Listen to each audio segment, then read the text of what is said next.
Creatives में इस बार word problem आनी ही आनी है। इस बार क्या, अगर आप 10 साल का पेपर भी उठा के देखो तो हर बार वर्ड प्रॉब्लम आई है, और इन्हीं वर्ड प्रॉब्लम्स को इस बार कन्वर्ट किया गया है in the form of case based question. So case based question में ये वाले जो क्वेश्चंस होते हैं, वर्ड प्रॉब्लम वाले क्वेश्चंस, ये 110% आने ही आने हैं। तो इस बार आने हैं, इसलिए मैंने सोचा कि चलो आज आपको एओडी के केस बेस्ड एमसीक्यूज की प्रैक्टिस कराता हूं, जिसमें बेसिकली मैंने सारे वर्ड प्रॉब्लम्स ही लिए हुए हैं।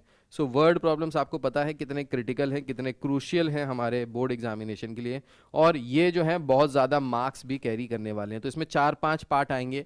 अगर एक पार्ट 2 नंबर का हो गया तो 4 पार्ट आए तो हो गया 8 नंबर का, अगर 5 पार्ट आ गए तो हो गया 10 नंबर का। यानी 8 से 10 नंबर अगर इससे मिल रहे हैं तो क्यों ना इसको दबा के प्रैक्टिस कर लिया जाए, सो दैट ये 8-10 नंबर हमारे कहीं से भी मिस ना हो। ठीक है, सो बहुत इंपॉर्टेंट है आज की क्लास। ये सारे क्वेश्चंस थोड़े से लेंदी ज़रूर लगते हैं पर ये हैं इंपॉर्टेंट। ठीक है, सो इन क्वेश्चंस को देखते हैं ध्यान से और इनको करने की कोशिश करते हैं और समझते हैं कि किस तरीके से हमको इन क्वेश्चंस को आंसर देना है। So are you ready class? Yes,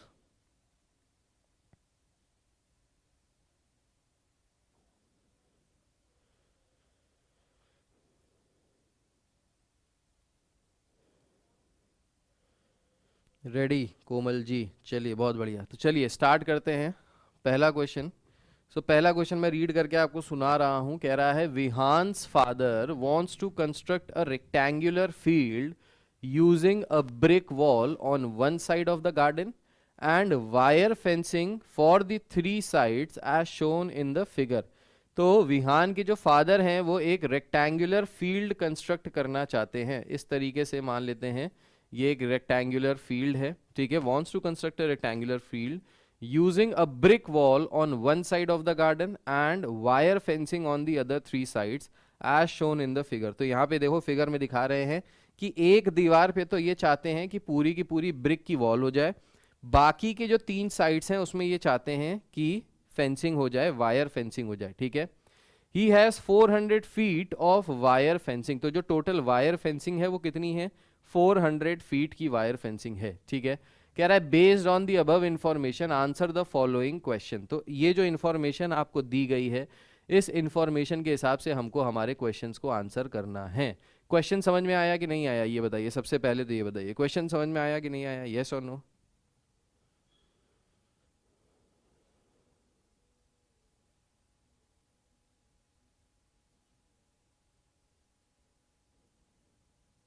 आ गया?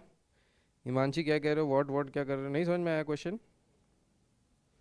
क्वेश्चन समझ में आ गया? यस, चलिए बहुत बढ़िया। ठीक है, सो यहाँ पे कह रहा है based on the above information answer the following question. तो पहले हमने क्वेश्चन पढ़ लिया, क्वेश्चन पढ़ के हमको समझ में आ गया कि एक तरफ जो है वो ब्रिक की दीवार है और बाकी 3 तरफ जो है यहाँ पे, ये 3 तरफ जो है हमने ले लिया इसको फेंसिंग। ठीक है, यहाँ पे वायर है, ये 3 तरफ फेंसिंग हो गई। ठीक है, क्या कह रहा है यहाँ पे, he has 400 metre of wire fencing. तो ये जो टोटल वायर फेंसिंग जो है ये टोटल कितनी है? ये टोटल है 400 मीटर्स। सो 400 मीटर की हमारे पास वायर वाली फेंसिंग पड़ी है जो हमने 3 साइड लगा ली है। ठीक है, ये चीज़ दी है। अब पहला क्वेश्चन पढ़ते हैं। कह रहा है to construct a field using 400 feet of fencing we need to maximize its. तो अगर हमको ये फील्ड बनानी है जिसमें 400 फीट का हम लोग फेंसिंग यूज कर रहे हैं, 400 फीट है, मीटर नहीं है, 400 फीट का फेंसिंग यूज कर रहे हैं, तो यहाँ पे किस चीज को मैक्सिमाइज करेंगे? वॉल्यूम को, एरिया को, पेरीमीटर को, या लेंथ ऑफ द साइड को? बताइए क्या ऑप्शन आएगा इसमें आपके हिसाब से? What should be the correct answer?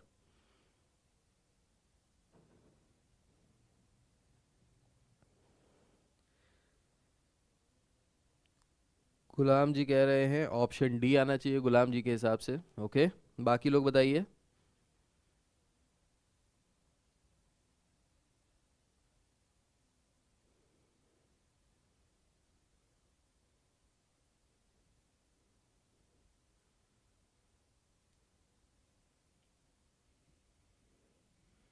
Sudhanshu कह रहे हैं ऑप्शन बी, हिमांशी कह रही हैं option C.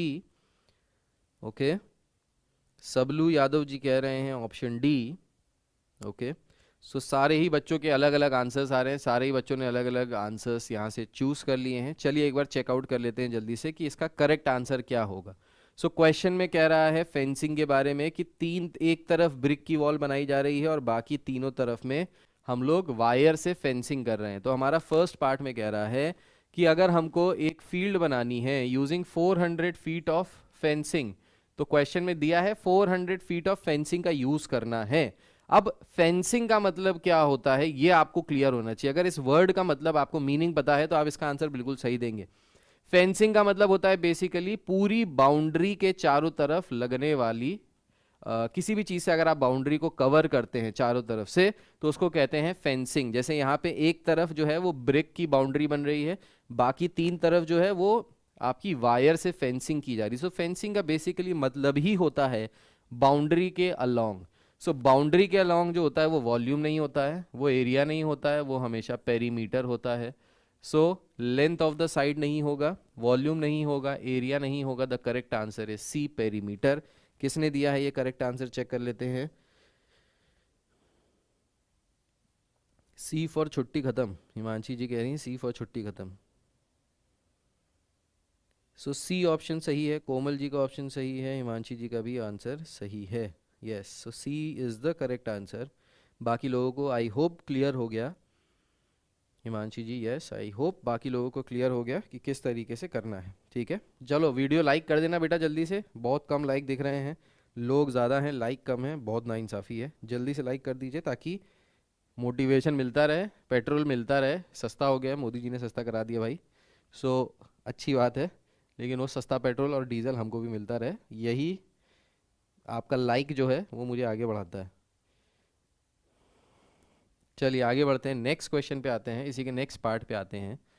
So next part में क्या कह रहा है देखें। सो नेक्स्ट पार्ट में कह रहा है if A denotes the length of side field perpendicular to brick wall and B denotes the length of side field parallel to brick wall। अच्छा ठीक है, सो हमारी ये रेक्टेंगुलर जो पूरा ये रेक्टेंगुलर ग्राउंड था या रेक्टेंगुलर जो हमारा एरिया था, फील्ड थी, कह रहा है अगर ए डिनोट कर रहा है length of side field perpendicular to brick wall, तो length perpendicular to brick wall मतलब अगर ब्रिक वॉल यहाँ पे है, ठीक है, तो इस ब्रिक वॉल के जो परपेंडिकुलर वाली साइड्स हैं उन साइड्स को हमने रिप्रेजेंट करना है ए से।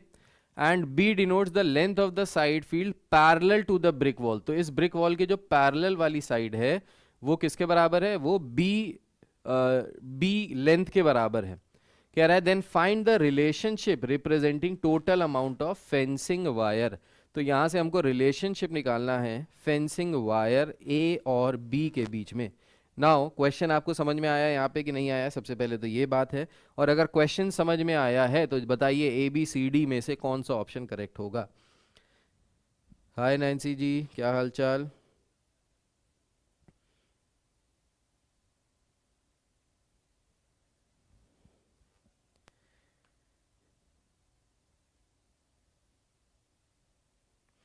हेमंग, क्या हाल चाल हेमंग भाई, क्लास 9th कैसे हो। नो प्रॉब्लम नो प्रॉब्लम, कोई बात नहीं, अभी तो पार्टी शुरू हुई है। सो बताइए, कह रहा है अगर ए डिनोट कर रहा है इस साइड को, बी डिनोट कर रहा है ब्रिक वाली साइड को, तो जो हमारी टोटल फेंसिंग जो वायर वाली थी, ठीक है, so find the relation representing the total amount of fencing wire. तो फेंसिंग वायर वाली जो साइड थी उसका रिलेशन बी और ए के साथ क्या होगा। So what is the correct answer, जल्दी से बताइए what will be the correct option to this question. आ गया बबुआ।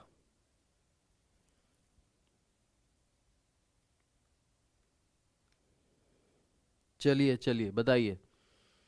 हमने का पता नहीं क्या कह रहे हो, कौन से कौन आ गया, बबुआ बबुआ क्या है। चलिए कोई बात नहीं, आगे बढ़ते हैं, बताइए इसका जल्दी से आंसर बताइए, इसका करेक्ट ऑप्शन क्या होगा यहाँ पे। What will be the correct option to this question.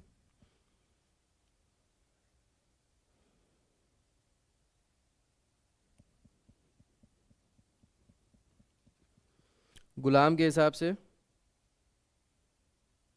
C answer है, सुधांशु के हिसाब से सी है, कोमल के हिसाब से भी सी है। क्या बात है, सबका सी सी आ रहा है, बहुत बढ़िया। क्या हो गया हिमांशी? अभी अभी तो आए थे, अभी अभी चले जाओगे? सबलू यादव जी का बी है। हेमंग आ गया सर। ओके, हेमंग ने आंसर दिया है सी। ओके, नैन्सी ने आंसर दिया है सी। चलिए, बिल्कुल सही। अगर देखा जाए तो तीन साइड पे हमारे, ये जो तीन साइड है, इन तीन साइड पे फेंसिंग लगी हुई है, और जो टोटल फेंसिंग की लेंथ है दैट इज गिवन एज 400। तो अगर टोटल फेंसिंग की लेंथ 400 के बराबर है, तो ये 400 किसके बराबर आ जाएगा? ये बराबर आ जाएगा 2a प्लस बी के, क्योंकि ये दो साइड है और एक साइड बी वाली हो गई। So 400 is equal to 2a plus b. So the correct answer is option number C. So Sablu Yadav ji, समझ में आया? आपने शायद ऑप्शन बी बोल दिया था, थोड़ा सा गलत हो गया होगा यहाँ पे। ऑप्शन सी जो है वही करेक्ट आंसर है। ठीक है,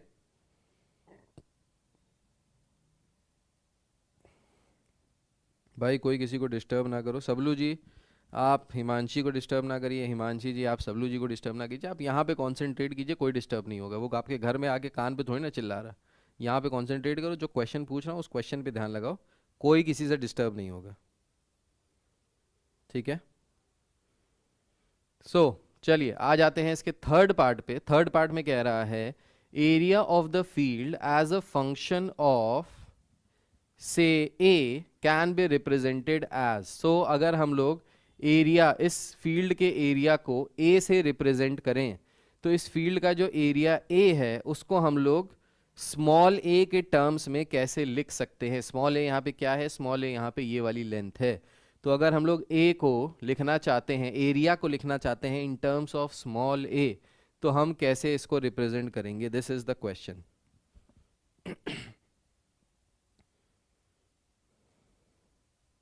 बताइए,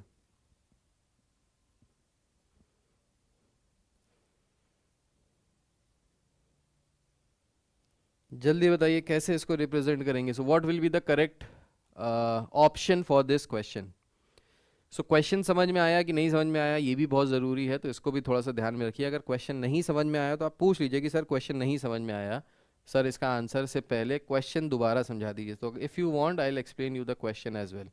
मैं आपको क्वेश्चन भी समझा दूंगा, उसमें कोई टेंशन वाली बात नहीं है।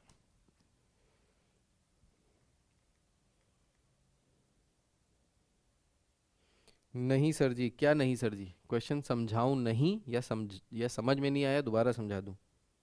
नहीं समझ में आया, ओके ठीक है। देखिए, क्वेश्चन कह रहा है that the area of the field as a function of a within brackets a. As a function of a within brackets a का मतलब क्या हुआ? बेसिकली मतलब हुआ कि जो भी एरिया है इस फील्ड का, उसको हमने रिप्रेजेंट करना है, उसका जो फंक्शन बनाना है that should be represented by capital A. ठीक है, और जो एरिया आना चाहिए यहाँ पे, जो हमारा फंक्शन तैयार होना चाहिए, ये फंक्शन होना चाहिए इन terms of small A, in terms of the length of the field. तो ये जो फंक्शन आना चाहिए, ये जो एरिया हम निकालें, वो निकालें इन टर्म्स ऑफ ए। देखो, हम एरिया किस किस टर्म्स में निकाल सकते हैं? हम ए के टर्म्स में निकाल सकते हैं, हम बी के टर्म्स में निकाल सकते हैं, हम ए बी के टर्म्स में निकाल सकते हैं। ठीक है, तो यहाँ पे कह रहा है कि ए या बी या ए बी के टर्म्स में मत निकालो, सिर्फ ए के टर्म में निकाल के बताओ।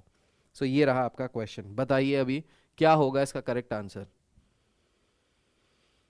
सर फिर से समझा दो। अभी समझ में आया? क्वेश्चन समझ में आया?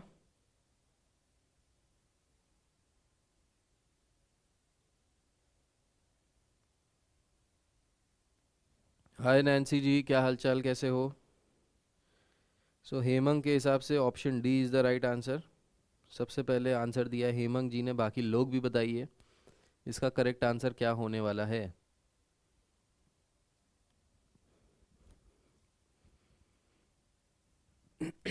हेमंग कह रहे हैं डी, सबलू जी कह रहे हैं डी।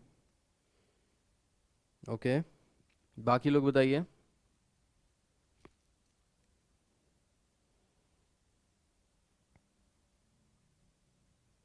नैन्सी मस्त हैं। गुलाम कह रहे हैं ऑप्शन ए। सबलू कह रहे हैं डी। हाँ बेटा सबलू, पता चल गया डी है तुम्हारा आंसर। हिमांशी कह रही हैं ए। हेमंग कह रहे हैं डी सही है बेटा, मैं बता रहा हूँ। Let others also answer. सब लोग अपने अपने आंसर्स दे दे, सब लोग अपने इनपुट दे दे, फिर मैं आपको सॉल्व करके बताता हूँ किसका आंसर सही है। नैन्सी कह रही हैं ए, हेमंत कह रहे हैं सर डी सही है क्या? चलिए चेक कर लेते हैं। तो अगर यहाँ पे एरिया की बात करें हम लोग, area of rectangle is given by length into breadth, so A into B के बराबर हो जाएगा एरिया। ठीक है, अब ये जो एरिया है, ये जो फंक्शन है एरिया का, ये दो दो टर्म्स में आ रहा है, दो वेरिएबल्स के टर्म्स में आ रहा है, A and B. So in the question it is given कि हमको ये जो सारा एरिया का जो ये फंक्शन तैयार करना है, ये सिर्फ ए के टर्म्स में होना चाहिए, बी के टर्म्स में नहीं होना चाहिए। अब अगर b के टर्म्स में नहीं होना चाहिए, सो इसका मतलब बेसिकली क्या है कि हमको कहीं से कनेक्शन निकालना पड़ेगा a और b के बीच में। अब ये जो कनेक्शन है a और b के बीच में, ये हमको क्वेश्चन में ही दिया होगा। सो अगर क्वेश्चन को हम लोग ध्यान से पढ़े तो हम लोग को यहाँ से पता चला था कि 2a प्लस b किसके बराबर था?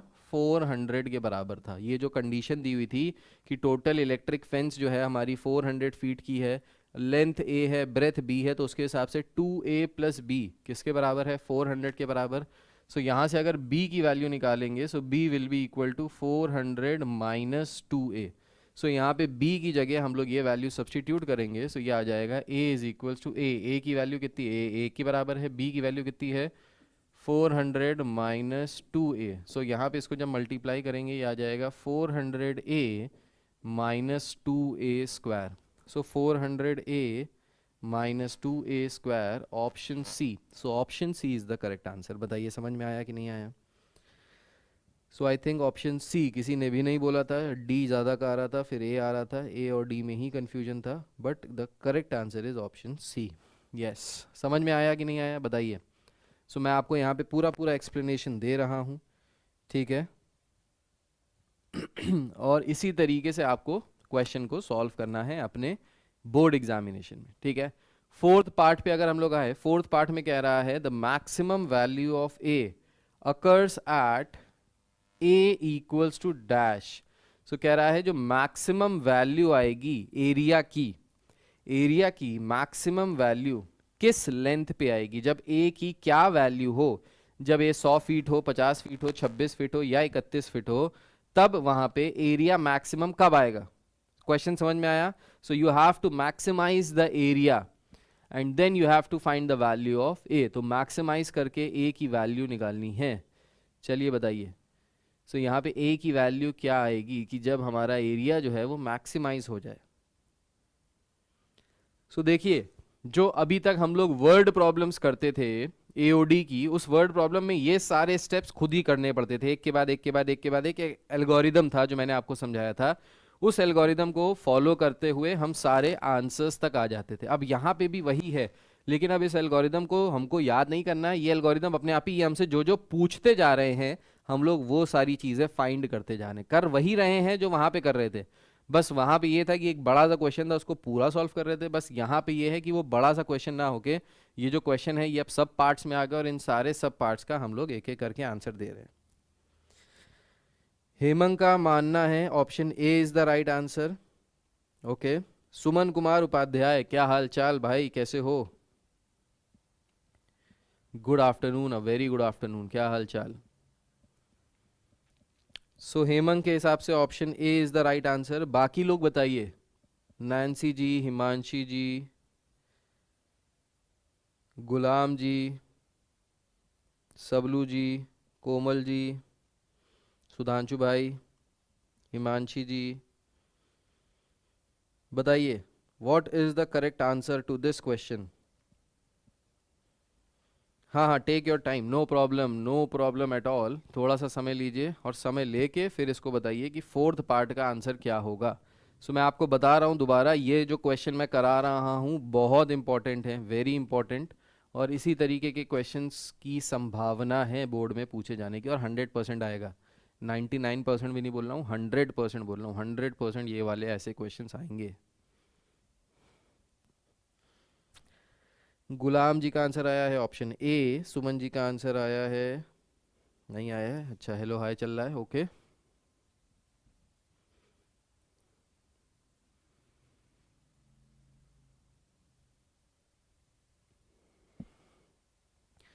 अब देखिए ट्रेंड कैसे चेंज होता है, पेपर कैसे चेंज होता है, पेपर का पैटर्न कैसे चेंज होता है, ये पता चलता है। तो पहले ट्रेंड में क्या आता था, पहले पेपर के पैटर्न को अगर आप देखेंगे तो प्रूव दैट वाले क्वेश्चन बहुत आते थे कि जो एक कोन बना है, कोन के अंदर एक सिलेंडर है, उस सिलेंडर की मैक्सिमम वॉल्यूम होगा, तो बताइए रेडियस और हाइट के बीच में क्या रिलेशन होगा।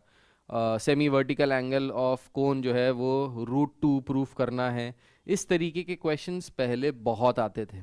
अब क्योंकि ये जो पेपर है ये प्रैक्टिकल पेपर के फॉर्म में हो गया, ये पूरा एमसीक्यू के फॉर्म में हो गया, तो अब यहाँ पे इस तरीके के प्रूव दैट वाले क्वेश्चन कम पूछे जा रहे हैं। पूछा ज़्यादा क्या जा रहा है, ये एप्लीकेशन बेस्ड क्वेश्चन। अगर हम इंडिया की एजुकेशन को कंपेयर करें बाहर की एजुकेशन से, लेट्स से यूएस या कनाडा, यूरोपियन कंट्री, किसी डेवलप्ड कंट्री में, तो डेवलप्ड कंट्रीज़ के जो पेपर होते हैं, वहाँ की जो पढ़ाई होती है भाई, वो बहुत ज़्यादा प्रैक्टिकल होती है। कोई एक भी चीज़ आपको ऐसी नहीं होगी, मतलब आपको मैथ्स में ऐसा लगेगा फिजिक्स के न्यूमेरिकल सॉल्व कर रहे हो। एक्सेलरेशन, वेलोसिटी, टाइम डिस्प्लेसमेंट, ये सारी चीज़ें आती हैं मैक्सिमम मिनिमम में। अभी मैं बैठ के देख रहा था, कुछ स्टडी कर रहा था, तो मेरा एक स्टूडेंट है कनाडा की, कुछ तैयारी कर रहा है, तो उसके लिए मैं देख रहा था, तो मतलब अलग ही लेवल की तैयारी है भाई, अलग ही लेवल की मैथ्स है, और बहुत अच्छी है, बहुत ज़्यादा, मतलब बिल्कुल ऐसा लगेगा आपको कि हाँ यार ये सारी चीज़ें तो हम लोग यूज़ करते हैं, फिजिक्स में कर रहे हैं, केमिस्ट्री में कर रहे हैं, बायोलॉजी में कर रहे हैं। मतलब जो जो चीज़ें आप पढ़ोगे मैथ्स में, आपको लगेगा कि हाँ मैथ्स एक टूल है बाकी सब्जेक्ट्स को बेहतर करने का, बाकी सब्जेक्ट्स को पढ़ने का। सो अमेजिंग चीज़ है भाई, मज़ा आता है ये सारी चीज़ें देख के। पर यहाँ पे अभी क्या था, अभी तक थोड़ा प्रैक्टिकल बेस कम था, तो अभी वापस अपनी न्यू एजुकेशन पॉलिसी के हिसाब से प्रैक्टिकल बेस्ड ज़्यादा हो जाएगा, तो ये सारी चीज़ें और अच्छी अच्छी हो जाएंगी आगे चल के। कल के मैच में मज़ा आ गया। कल का मैच क्या हुआ, हाँ कल का तो मैच मैंने देखा ही नहीं था। इंडिया कितने विकेट से जीती? हिमांशी कह रही है उनका एजुकेशन सिस्टम बहुत आगे है। हाँ बिल्कुल, आई एग्री, उनका एजुकेशन सिस्टम हमारे इंडिया के एजुकेशन सिस्टम से आगे है, लेकिन जो एजुकेशन सिस्टम उनका है वही एजुकेशन सिस्टम हमारा था जब हम चिड़िया, सोने की चिड़िया कहलाए जाते थे। तो जो हमारा एजुकेशन सिस्टम था बहुत पुराने टाइम में, हिस्टोरिक टाइम में, जब वेदास लिखे हुए थे, या जब उस तरीके का गुरुकुल वाला जो प्रचलन था, ये सारी चीज़ें, तब हम ज़्यादा स्ट्रांग थे। लेकिन ब्रिटिशर्स ने आके यही एक चीज़ पे सबसे ज़्यादा जो हम लोगों को अटैक किया, वो है हमारा एजुकेशन सिस्टम ख़राब कर दिया। अगर आप किसी कंट्री का एजुकेशन सिस्टम ख़राब कर दो आप, तो उसके आप आने वाली सारी जनरेशन्स को ख़राब कर दोगे। तो यही किया है ब्रिटिशर्स ने, हमसे सीख गए, हमारी अच्छी एजुकेशन सब वहाँ ले गए, सब वहाँ पे अप्लाई किया, उसको आगे साइंस के साथ साथ बढ़ाया, लेकिन हमको वो सिर्फ नौकर बनने वाली एजुकेशन सिस्टम दे गए। सो यार ये बुरा लगता है। स्कॉटलैंड थे 85 पे 10, 17.5 ओवर में, बाप रे, सबको निपटा दिया था 85 रन पे। हाँ तो स्कॉटलैंड यार, ये तो वही वाली बात है ना, जैसे स्कॉटलैंड तो क्रिकेट में बेचारी बस रिप्रेजेंट कर रही है, that is more than enough. अब हम लोग फुटबॉल में कितना रिप्रेजेंट करते हैं, बाकी स्पोर्ट्स में कहाँ पे स्टैंड करते हैं, तो वैसे ही स्कॉटलैंड बेचारी क्रिकेट में स्टैंड कर रही है, तो कोई बात नहीं, होता है। ये कौन से चैप्टर से हैं? ये है एप्लीकेशन ऑफ डेरिवेटिव। नहीं कल देख नहीं पाए, कल हमारे यहाँ पार्टी वार्टी चल रही थी भाई, दिवाली पार्टी, सो दिवाली पार्टी में ही मजे लेते रह गए, मैच नहीं देख पाए। ठीक है, चलिए अभी बात करते हैं हम लोग फोर्थ पार्ट की। कह रहा है maximum value of a occurs eight, कहाँ पे मैक्सिमम वैल्यू अकर करेगा। सो मैक्सिमा निकालना है। मैक्सिमा निकालने के लिए सबसे पहले हमको क्या करना है, सेकंड डेरिवेटिव टेस्ट लगाना है। सेकंड डेरिवेटिव टेस्ट निकाल के हमको क्रिटिकल पॉइंट निकालना है, क्रिटिकल पॉइंट निकाल लेते हैं। सो क्रिटिकल पॉइंट निकालने के लिए क्या करना है, इसको डिफरेंशिएट करना है विद रिस्पेक्ट टू ए। तो इसको अगर हम लोग with respect to a differentiate करेंगे, d a by small d a, ठीक है, तो ये क्या हो जाएगा, ये हो जाएगा 400 ए था, तो ये हो जाएगा 400 माइनस 4 ए, इसको रख दिया जीरो के बराबर to find the critical point. तो यहाँ से ए की वैल्यू कितनी आ गई, तो यहाँ से ए की वैल्यू आ गई 100। So option A is the right answer, 100 feet is the correct answer, ये आ गया हमारा सही आंसर। ठीक है, फिफ्थ पार्ट पे आ जाते हैं। फिफ्थ पार्ट में कह रहा है maximum area of field will B.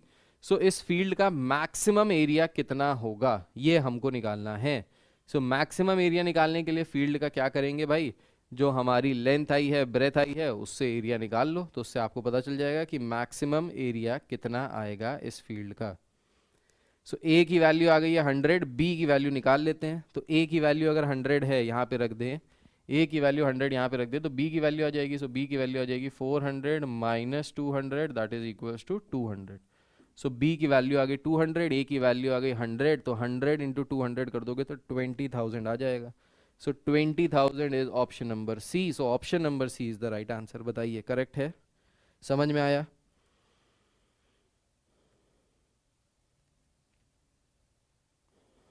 India की फीफा रैंकिंग 100 से भी नीचे है, सही बात है, तो वही वाली बात है, वैसे ही है।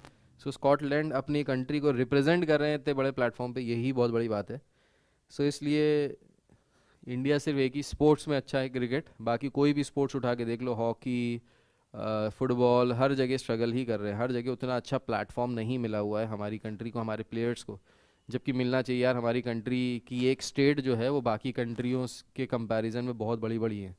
बाकी एक पूरी कंट्री होती है, हमारे एक स्टेट हो जाती है, ठीक है। तो हर स्टेट को अगर हम एक कंट्री की तरह भी ले लें इंडिया में, तो भाई 28 टीम्स तो निकलनी चाहिए जो ज़बरदस्त लेवल की होनी चाहिए, पर वो भी नहीं है अलग अलग स्पोर्ट्स में। सो विच इज़ वेरी बैड, मतलब देख के काफ़ी दिल दुखी होता है। और मैं खुद भी स्पोर्ट्स पर्सन रह चुका हूँ, तो मुझे लगता है कि यार सारे स्पोर्ट्स को बराबर का दर्जा मिलना चाहिए, जो कंट्री में नहीं मिलता, जो सिर्फ क्रिकेट को मिलता है, वो भी बस लिमिटेड टीम्स है। अगर आप देखिए तो क्रिकेट की 15-20 टीम है पूरे वर्ल्ड में जो आपस में खेलती हैं, जीतती हैं, बाकी का तो कोई नाम ही नहीं है। चलिए कोई बात नहीं, let's come to the next question now. So next question में क्या कह रहा है, नेक्स्ट क्वेश्चन में कह रहा है, क्वेश्चन नंबर 62 में, कि an owner of an e rickshaw rental company have determined that if they charge customers rupees X per day to rent on e-rickshaw, where X is between 100 to 300, then number of e-rickshaws which are represented by N they rent per day can be shown by linear function. So यहाँ पे N जो है वो number of e-rickshaws हैं, और X जो है वो एक कस्टमर पर डे कितने रुपए देता है इन ई रिक्शा वालों को, वो रिप्रेजेंट कर रहा है, ठीक है। सो एन है यहाँ पे नंबर ऑफ ई रिक्शा, और एक्स है यहाँ पे पर डे जो कस्टमर इनको पैसा दे रहा है, जो 100 से 300 के बीच में लाई करता है, ठीक है। सो वो एक लीनियर फंक्शन के द्वारा दिया जा रहा है, and this is 4000 minus 10x। कह रहा है if they charge ₹100 per day और लेस, कह रहा है कि अगर वो पर डे 100 या 100 से कम रुपए चार्ज करें, they will rent all their e rickshaws, तो ऐसा करने पे उनके सारे के सारे ई रिक्शाज जो है वो रेंट पे चढ़ जाएंगे। कब? जब वो पर डे 100 रुपए या 100 रुपए से कम पे अपना ई रिक्शा पूरे दिन के लिए दे दें। इफ दे चार्ज 300 और more per day they will not rent any e rickshaw, लेकिन कह रहा है कि अगर वो 300 या 300 से ज़्यादा में अपनी ई रिक्शा रेंट पे दे दें तो उनको 1 रुपए भी नहीं मिलेगा, उनका एक भी ई रिक्शा कोई लेके नहीं जाएगा। भाई इतने महंगे देने लोगों को एरोप्लेन के दाम पे ई रिक्शा दोगे तो कोई नहीं लेके जाएगा, राइट। तो यहाँ पे एक्टिवा ले लेंगे, 300 रुपये में एक्टिवा मिल जाती, 250 रुपये में गोवा में, ठीक है। तो यहाँ पे ई रिक्शा कैसे क्यों लेगा कोई आदमी, ठीक है। सो कह रहा है based on the above information answer the following question. Sorry, question समझ में आया कि नहीं आया बताइए।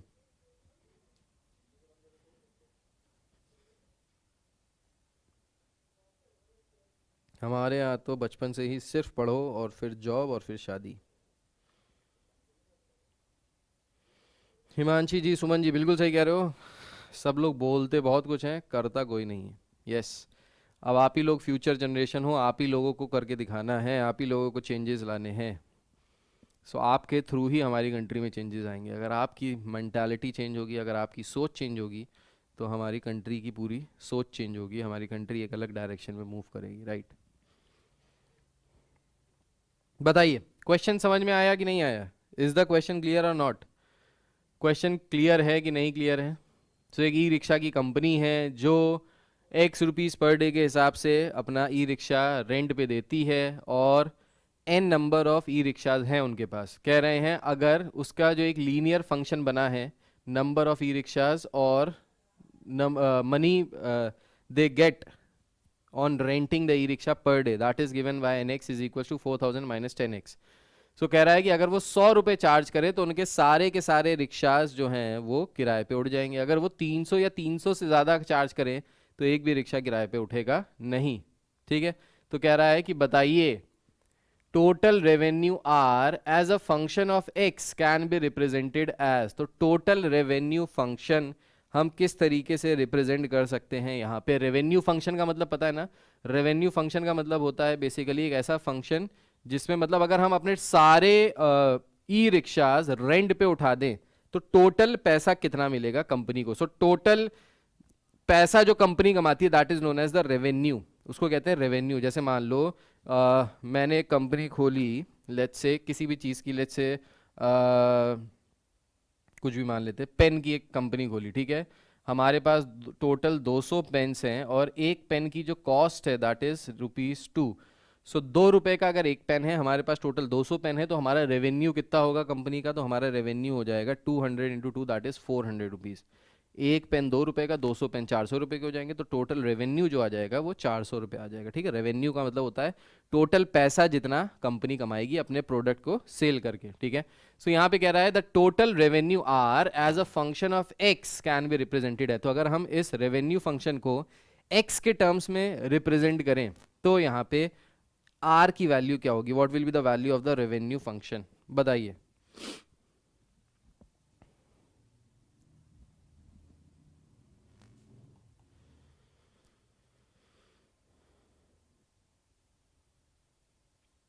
चलिए बताइए इसका करेक्ट ऑप्शन क्या होगा? What will be the correct option to this question? यहाँ से रेवेन्यू फंक्शन क्या आएगा हमारा? बताइए। सो आई होप आपको रेवेन्यू फंक्शन समझ में आ गया क्या होता है। सो बताइए यहाँ से रेवेन्यू फंक्शन क्या आएगा अगर हम निकालते हैं उस रेवेन्यू फंक्शन को इन terms of x. In terms of x अगर निकालेंगे तो किसके बराबर आएगा? बताइए।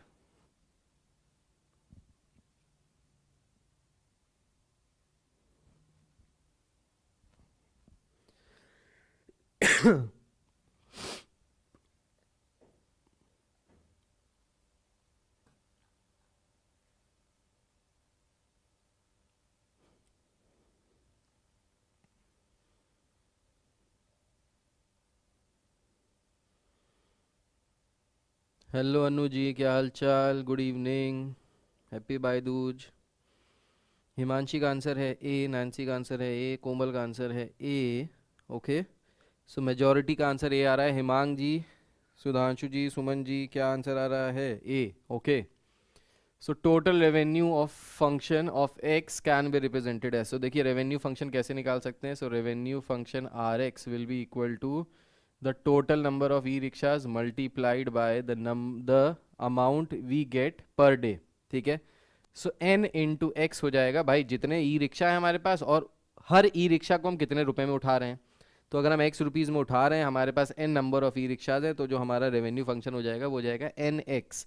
लेकिन क्वेश्चन में दिया है कि रेवेन्यू फंक्शन निकालना है इन terms of x only, in terms of x only निकालना है। ठीक है, अब यहाँ पे देखिए हमको ये फंक्शन दिया हुआ है ऑलरेडी, ये लीनियर रिलेशन दिया हुआ है that n is equals to 4000 minus 10x।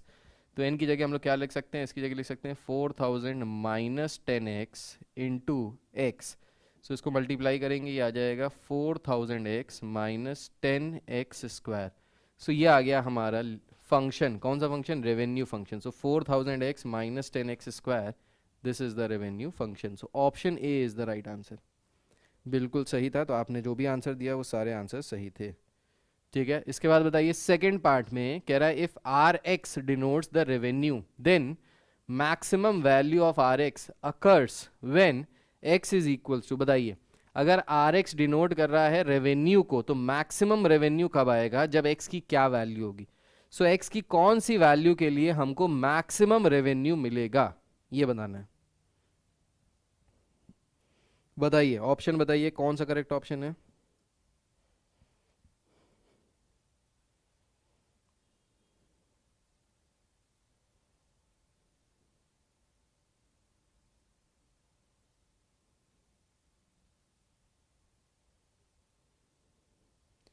सुमन के हिसाब से बी है, सुधांशु के हिसाब से बी है, गुलाम के हिसाब से डी है। ओके, सो हमको यहाँ पे क्या निकालना है? x की वैल्यू मैक्सिमम कब होगी? तो basically point of maxima. So point of maxima निकालने के लिए क्या करेंगे? इस फंक्शन को डिफरेंशिएट कर देंगे और जीरो के बराबर रख देंगे। तो जब इसको डिफरेंशिएट कर देंगे तो ये आ जाएगा 4000 माइनस 20x और इसको रख देंगे जीरो के बराबर। सो यहाँ से x की वैल्यू कितनी आ जाएगी? यहाँ से x की वैल्यू आ जाएगी 200 के बराबर। सो 200 है यहाँ पे ऑप्शन नंबर बी, तो x की वैल्यू 200 के बराबर। अच्छा देखिए एक चीज़ और समझिएगा, अब आपको कैसे पता चला सर कि यहाँ पे 200 पे मैक्सिमम मिलेगा या मिनिमम मिलेगा? देखो अगर हमारे पास यहाँ पे जो क्रिटिकल पॉइंट आया है वो मात्र एक पॉइंट आया है, ओनली वन पॉइंट। ठीक है, सो अगर एक ही पॉइंट आया है तो इसका मतलब है कि जो भी क्वेश्चन है मैक्सिमम पूछ रहा है तो मैक्सिमम यहाँ मिलेगा। अगर क्वेश्चन में मिनिमम लिखा होता तो मिनिमम यहाँ मिल रहा होता। लेकिन अगर हमारे पास 2 या 3 वैल्यूज आती हैं, क्रिटिकल पॉइंट्स आते हैं, टर्निंग पॉइंट्स आते हैं, तो उस केस में हमको डबल डिफरेंशिएट करके वैल्यू रख के चेक करना पड़ेगा कि कहाँ पे मैक्सिमा मिल रहा है और कहाँ पे मिनिमा। जैसे यहाँ पे भी अगर हम चेक करें तो देखिए, इसको अगर हम डबल डिफरेंशिएट कर दें तो एक बार डिफरेंशिएट किया ये आया, दोबारा डिफरेंशिएट करेंगे तो क्या आ जाएगा, यहाँ से आ जाएगा R double dash X will be equal to -20। -20 का मतलब हो गया less than zero, less than zero का मतलब हो गया point of maxima. So the point of maxima will be at x is equal to 200। तो यहाँ पे ये हमने चेक कर लिया डबल डिफरेंशिएट करके, ठीक है। सो आप भी चेक जरूर कर लीजिएगा, अगर यहाँ पे ऑप्शन दिया है नन ऑफ दीज तो उस केस में आपको चेक करना ही करना पड़ेगा, ठीक है। थर्ड पार्ट में कह रहा है जब x की वैल्यू 360 है, जब हम पर डे 360 रुपए ले रहे हैं कस्टमर से, the revenue collected by the company is, तो उस समय कितना रेवेन्यू कंपनी ने कलेक्ट कर लिया होगा। अगर हम पर डे 360 रुपए रेंट मांगे तो रेवेन्यू कितना हो जाएगा उस कंपनी का, बताइए। बहुत ही आसान सा है, आप बता सकते हैं।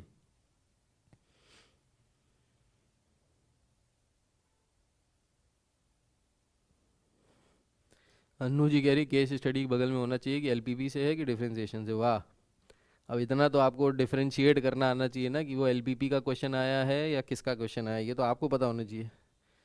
अब ये भी वो बता देंगे तो मतलब चाहती क्या हो, पूरा आंसर सॉल्यूशन वही दे दे आपको, क्वेश्चन भी वही दे दे, सॉल्यूशन भी वही दे दे। सर क्वेश्चन के बगल में एक सॉल्यूशन होना चाहिए।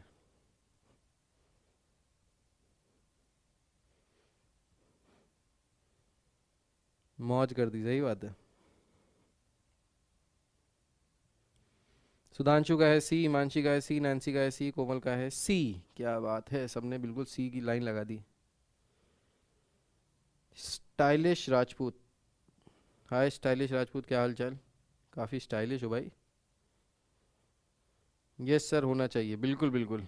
आपकी बात सीबीएसई तक पहुंचाएंगे, उन तक कह देते हैं कि भाई क्वेश्चन पेपर के बगल में सॉल्यूशन भी होना चाहिए, बिल्कुल। सो यहाँ पे देखिए, अगर आप क्वेश्चन ध्यान से पढ़ेंगे तो यहाँ पे आपको अपने आप इसका आंसर मिल जाएगा। कह रहा है इफ दे चार्ज 300 और more per day they will not rent any e rickshaw. अगर वो 300 रुपये से ज़्यादा चार्ज करते हैं तो एक भी रिक्शा रेंट पे नहीं उठा पाएंगे। तो अगर एक भी रिक्शा नहीं उठा पाएंगे रेंट पे तो पैसा कितना कमाएंगे, 0 रुपीज़ भाई। एक भी नहीं उठा पाएंगे तो 0 ही रुपये कमाएंगे, कुछ मिलेगा ही नहीं उनको, राइट। सिमिलरली फोर्थ पार्ट पे देखते हैं, कह रहा है the number of e rickshaws rented per day if x is equals to 205।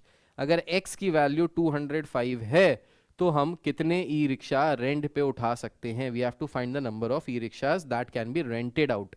Option है ए 1850, बी 1950, सी 950 और डी 1000। चलिए बताइए इसका आंसर क्या होगा। What will be the correct answer to this question.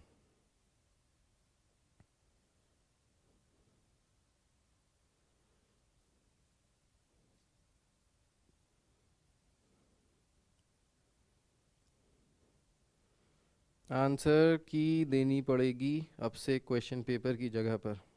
वाह, सुधांशु सिंह कह रहे हैं ऑप्शन बी, कोमल कह रही हैं 1950 ऑप्शन बी, हिमांशी भी कह रही है बी, कोमल भी कह रही है बी, करण भी कह रहे हैं बी, नैन्सी भी कह रही है बी। वेरी गुड, सबका आंसर बी आ रहा है तो भाई बी ही सही आंसर है। तो क्या करेंगे हम लोग यहाँ पे, x की जगह 250 रखेंगे तो ये आ जाएगा 2050, 4000 में से माइनस करेंगे तो ये आ जाएगा 1950। So 1950 is the correct answer, option B is the right answer. So 63rd question में क्या कह रहा है, कह रहा है a company wants to form a poster for advertisement purpose. The top and the bottom margins of the poster should be 12 centimeter and the side margins should be 8 centimeter. Also the area of printing the advertisement should be 1064 centimeter square। तो देखिए यहाँ पे इनको एक poster लगाना है और उस पोस्टर जो लगा रहे हैं उसमें मार्जिन छोड़ रहे हैं ऊपर की तरफ, नीचे की तरफ, left side and right side. So left side and right side 8 centimetre की मार्जिन छोड़ रहे हैं और ऊपर और नीचे 12 सेंटीमीटर की मार्जिन छोड़ रहे हैं। जो बीच वाला एरिया है जिसमें ये प्रिंटिंग होनी है वो 1064 सेंटीमीटर स्क्वायर का है। अब इस क्वेश्चन में कह रहा है कि अगर इस पूरे पोस्टर की चौड़ाई W से रिप्रेजेंट करें और इसकी पूरी हाइट H से रिप्रेजेंट करें तो उस केस में हमको ये सारे फॉलोइंग क्वेश्चंस के आंसर देने हैं। So question I hope clear हो गया होगा। क्वेश्चन मैं समझा रहा था कल, बीच क्लास में खत्म हो गया था, इसलिए मैंने इसको अभी किया। चलिए, सो फर्स्ट पार्ट पे आते हैं। कह रहा है कि अगर पोस्टर की जो विड्थ है उसको एक्सप्रेस किया जाए W के टर्म्स में एंड हाइट को एक्सप्रेस किया जाए H के टर्म्स में, सो यहां से हमको निकालना है क्या, यहां से हमको निकालना है then the area of the poster. तो एरिया ऑफ द पोस्टर हमको निकालना है यहां से। तो एरिया ऑफ पोस्टर कितना हो जाएगा? So we have to find basically the area of poster, area of poster. अब देखिए एरिया ऑफ पोस्टर के जो ऑप्शंस दिए हैं वो दिए हैं W और H के टर्म्स में, ठीक है। सो यहाँ पे देखिए अगर हमको इस पूरे पोस्टर का एरिया निकालना है तो पूरे पोस्टर का एरिया कैसे निकाल सकते हैं, यहाँ पे ये समझते हैं सबसे पहले। ये हो गया था, कोमल कह रही है ये हो गया था स्कूल में, बिफोर आफ्टर एक्स्ट्रा क्लासेस भी स्टार्ट हो गई हैं, प्लस इवनिंग में जूम मीटिंग भी। अरे बाप रे, स्कूल वाले मतलब बिल्कुल सांस नहीं लेने देंगे। कोई बात नहीं, अच्छी बात है, आपके लिए भी प्रैक्टिस होगी, यहाँ पे भी पढ़ो स्कूल में भी पढ़ो, अच्छी बात है, दोनों तरफ से पढ़ाई करो। सो यहाँ पे अगर हम लोग इसको देखें, कल ये क्वेश्चन हो गया था, फर्स्ट वाला पार्ट हो गया था, तो अगर फर्स्ट वाला पार्ट हो गया था तो डायरेक्ट सेकंड वाले पार्ट पे चलें क्या? सी आया था, हाँ बिल्कुल सी आया था। सेकंड पार्ट पे चलते हैं। चलिए फर्स्ट पार्ट आपका हो गया था, सेकंड पार्ट पे आ जाते हैं। सेकंड पार्ट नहीं किया था हम लोगों ने। सो सेकंड पार्ट में कह रहा है the relation between W and H is given bye. तो W और H का रिलेशनशिप कैसे निकाला जाएगा? तो देखिए यहां से कल हमने जो एरिया निकाला था वो आ गया था इसके बराबर। सो एरिया आया था यहां से, area of the poster was equals to 680 plus 24W plus 16H। ये आ गया था एरिया ऑफ द पोस्टर। अब इस एरिया को निकालने के बाद सेकंड पार्ट में हमसे कह रहा है कि H और W के बीच का रिलेशन निकालिए। सो H और W के बीच का रिलेशन क्या होगा, जल्दी से निकाल के बताओ। What will be the relation between H and W? So H और W के बीच का रिलेशन बताइए, इसमें से कौन सा सही ऑप्शन होगा? कैसे होगा ये मैं आपको अभी बताऊंगा, लेकिन उससे पहले आप एक बार ट्राई करो और H और W के बीच का रिलेशनशिप फाइंड करने की कोशिश करो।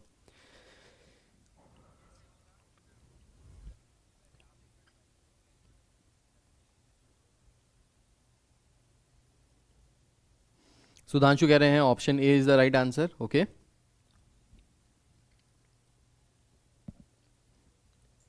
कोमल के हिसाब से option A is the right answer. Okay,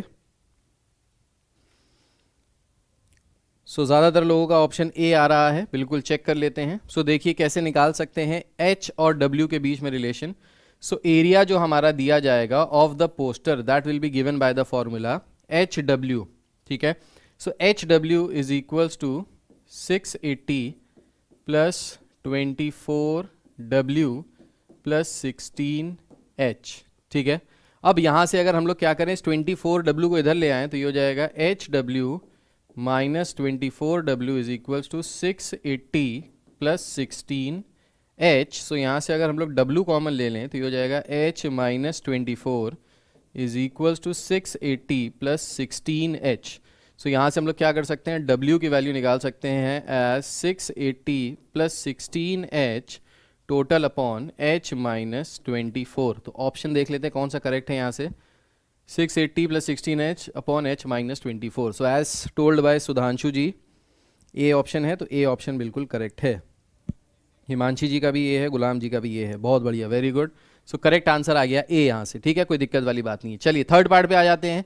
कह रहा है area of poster in terms of H is given bye. अगर ये जो पूरा एरिया है, ये जो पूरा एरिया है, इसको अगर हम लोग H के टर्म्स में निकालें, इस पूरे एरिया को H के टर्म्स में निकालें तो H के टर्म्स में ये एरिया क्या आएगा? So these are the options, और बताइए H के टर्म्स में ये एरिया क्या आएगा?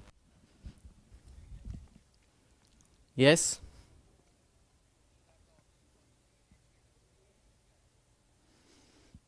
गुलाम कह रहे हैं ऑप्शन ए। ओके,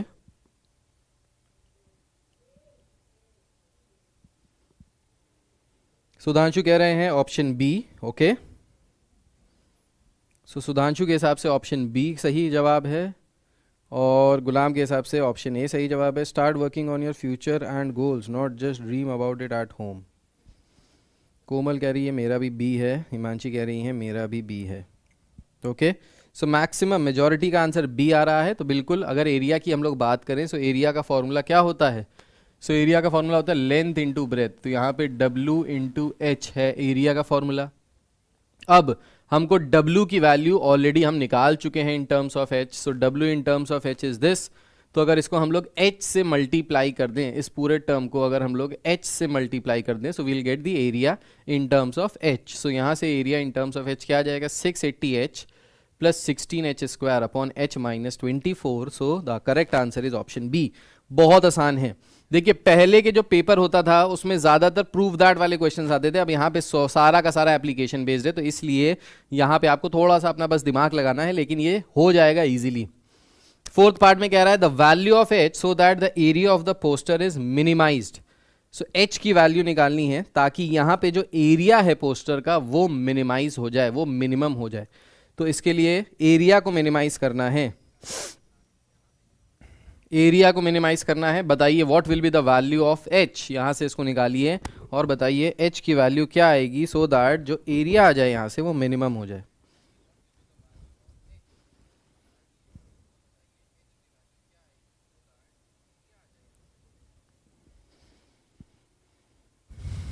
बताइए, यहाँ पे थोड़ा सा आपको सॉल्व करना पड़ेगा, थोड़ी सी कैलकुलेशंस करनी पड़ेगी, पर कैलकुलेशन अगर आप सही करेंगे तो आपका सही रिजल्ट आएगा।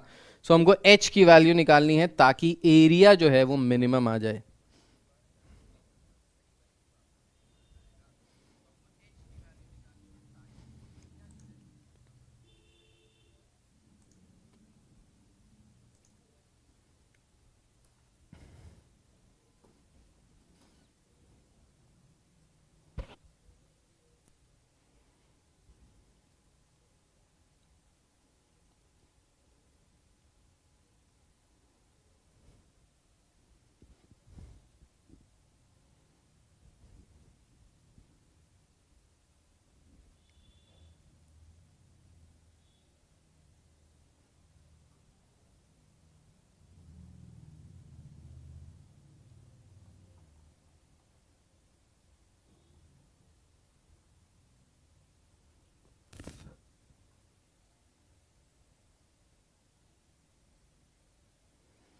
हिमांशी कह रही हैं ऑप्शन बी, सुधांशु कह रहे हैं ऑप्शन सी। अच्छा, ऑप्शन बी पिछले क्वेश्चन की बात कर रहे थे हम लोग।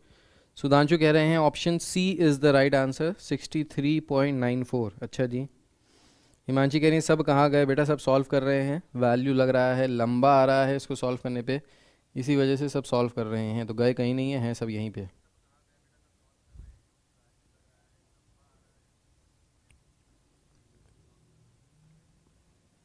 So value of H so that the area of the poster is minimised. So area को मिनिमम करना है, एरिया को मिनिमाइज करना है। जिसको भी मिनिमाइज करना होता है हम उसको डिफरेंशिएट करके जीरो के बराबर रखते हैं, तो हमको यहाँ से टर्निंग पॉइंट मिलता है। हमको मिनिमाइज करना है area and that too in terms of H। So अगर एरिया हम H के टर्म्स में निकाल रहे थे तो ये आ रहा था, ठीक है। तो अब इसको अगर हमको मिनिमाइज करना है तो this is basically equal to the area. अब एरिया को अगर मिनिमाइज करना है तो हमको क्या करना पड़ेगा, इसको डिफरेंशिएट करना पड़ेगा और डिफरेंशिएट करके जीरो के बराबर रखना पड़ेगा, तो हमको यहाँ से H की वैल्यू मिलेगी। सो डिफरेंशिएट करके अगर जीरो के बराबर इसको रखा जाए, सो ये आया था हमारा W, और एरिया जब हमने निकाला था तो एरिया आ गया था यहाँ से, एरिया आ गया था 680H plus 16H square upon H minus 24, ये आ गया था एरिया। अब इसको डिफरेंशिएट करेंगे तो यहाँ पे लगेगा सबसे पहले क्वोशिएंट रूल, तो क्वोशिएंट रूल लगेगा तो ये हो जाएगा H माइनस 24 का होल स्क्वायर, H माइनस 24 को रोका, इसका डिफरेंशिएशन करेंगे तो ये हो जाएगा 680 प्लस 32H माइनस, अब इसके बाद H minus 24, 680H plus 16H square को रोका और H माइनस 24 का डिफरेंशिएशन करेंगे तो ये 1 के बराबर आ जाएगा। अभी हमने इसको डिफरेंशिएट किया और डिफरेंशिएट करने के बाद जीरो से इक्वेट कर देना है। हम ये डिनोमिनेटर को इधर ले जाएंगे राइट हैंड साइड पे, तो ये कैंसिल आउट हो जाएगा, जीरो हो जाएगा। इसको जब टोटल को सॉल्व करेंगे तो एक हमारी क्वाड्रेटिक इक्वेशन बनेगी। अब ये क्वाड्रेटिक इक्वेशन क्या बनती है ये मैं आपको बता रहा हूँ यहाँ से। सो इसको अगर हम लोग सॉल्व करेंगे यहाँ पे तो हमारी एक क्वाड्रेटिक इक्वेशन बनेगी कुछ इस तरीके से, 16H square minus 48H minus 1020 is equals to 0। So इस तरीके की हमारी एक क्वाड्रेटिक इक्वेशन बनेगी। H square minus 48h minus 1020 is equals to 0। तो यहाँ पे जब सॉल्व कर रहे हैं तो इस तरीके की क्वाड्रेटिक इक्वेशन बनी। अब इस क्वाड्रेटिक इक्वेशन को अगर सॉल्व करेंगे तो स्प्लिटिंग द मिडिल टर्म से सॉल्व होगी नहीं, इसके लिए हमको श्रीधाचार्य फॉर्मूला लगाना पड़ेगा। श्रीधाचार्य फॉर्मूला होता है -b plus minus under root B square minus 4ac total upon 2a। तो यहाँ से हम लोग किसकी वैल्यू निकाल सकते हैं, h की, और h की जब आप वैल्यू निकालोगे यहाँ पे सॉल्व करके तो this will be 63.94। So as per the question जो करेक्ट ऑप्शन आएगा वो आ जाएगा ऑप्शन सी, जैसा सुधांशु ने बताया। Channel for studies, hi channel for studies, क्या हालचाल, क्या नाम है आपका? हाँ आज कुछ लाइव चैट में कुछ तो गड़बड़ है, नंबर्स गड़बड़ दिखा रहा है। बच्चे यहाँ पे 6-7 दिखाई दे रहे हैं जो जवाब दे रहे हैं, लेकिन टॉप चैट में सिर्फ 2 ही दिखा रहा है। ठीक है, 5th पार्ट पे आते हैं। कह रहा है the value of W so that the area of the poster is minimised. तो W की क्या वैल्यू होगी सो दैट जो एरिया है वो मिनिमाइज्ड हो जाए। अब देखो हमने यहाँ से क्या किया, हमने यहाँ से h की तो वैल्यू निकाल ली, तो h की वैल्यू यहाँ से आ गई थी हमारे पास एस 63.94। अब हमको W की वैल्यू निकालनी है, तो W की वैल्यू कैसे निकालेंगे, अब देखिए यहाँ पे।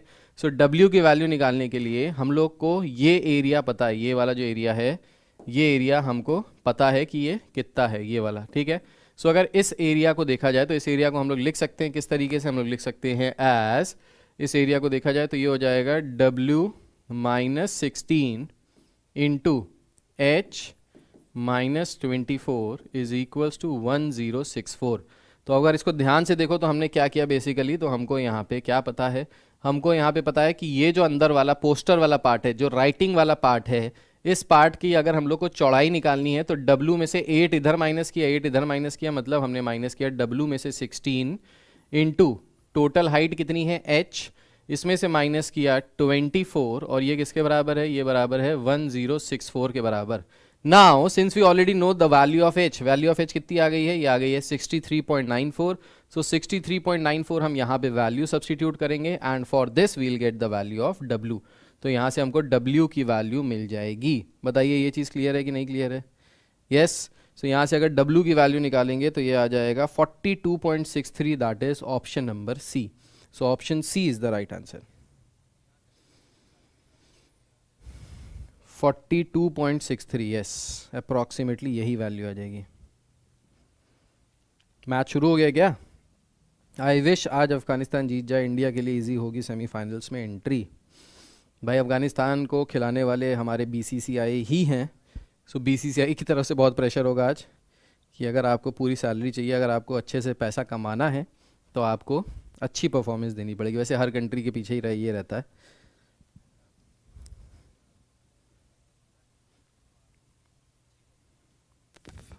चलिए ठीक है, so option C is the right answer. चलिए नेक्स्ट क्वेश्चन पे आ जाते हैं। अभी ये रहा हमारा नेक्स्ट क्वेश्चन। अब इस नेक्स्ट क्वेश्चन को देखिए और समझिए और बताइए कैसे करेंगे इस क्वेश्चन को। सो क्वेश्चन कह रहा है कि Vinay wants to construct a rectangular plastic tank. एक इस तरीके का आपको प्लास्टिक टैंक दिखाई दे रहा है। कह रहा है विनय भाई साहब ऐसा एक रेक्टेंगुलर प्लास्टिक टैंक बनाना चाहते हैं अपने घर के लिए जिसमें 1000 फीट क्यूब वाटर आ जाए। सो बेसिकली वॉल्यूम जो हो इसकी वो 1000 फीट क्यूब हो, ये इन्होंने बताया। उसके बाद कह रहे हैं the top of the tank is open. ऊपर से ये जो टैंक है ये खुला हुआ है, ये क्लोज्ड नहीं है।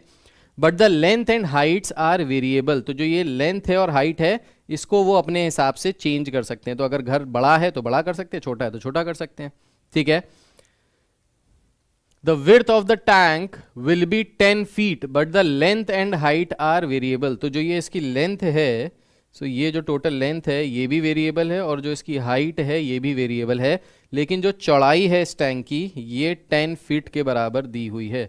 सो चौड़ाई तो 10 फीट रहेगी, विड्थ 10 फीट रहेगी, लेकिन जो इसकी लेंथ है और हाइट है वो हमको नहीं पता। तो लेंथ को ले लेते हैं L के बराबर और हाइट को ले लेते हैं H के बराबर। कोई टेंशन वाली बात नहीं है। अच्छा जी, कह रहा है building the tank cost 30 rupees per square foot for the base and 20 rupees per square foot for the side. तो साइड्स को बनाने में 20 रुपीज पर स्क्वायर फीट पड़ेगा और बेस को बनाने में 30 रुपीज पर स्क्वायर फीट पड़ेगा। ये कॉस्ट दी हुई है। क्वेश्चन समझ में आया कि नहीं आया? सो विनय अपने घर के लिए एक प्लास्टिक का टैंक बनाना चाहते हैं जिसकी वॉल्यूम 1000 फीट क्यूब है। ऊपर से वो टैंक ओपन है, जो उसकी चौड़ाई है वो 10 फीट है, लेकिन लेंथ और हाइट जो है वो वेरिएबल्स हैं, वो बढ़ा घटा सकते हैं। कह रहा है कि अगर उसके टैंक के बेस को बनाने की जो कॉस्ट है वो 30 रुपीज पर फीट स्क्वायर है, और जो साइड वॉल्स हैं इनको बनाने की जो कॉस्ट है दैट इज 20 पर फीट स्क्वायर। ठीक है, सो कह रहा है यहां से based on the above information answer the following questions. Questions clear हो गए? I think so.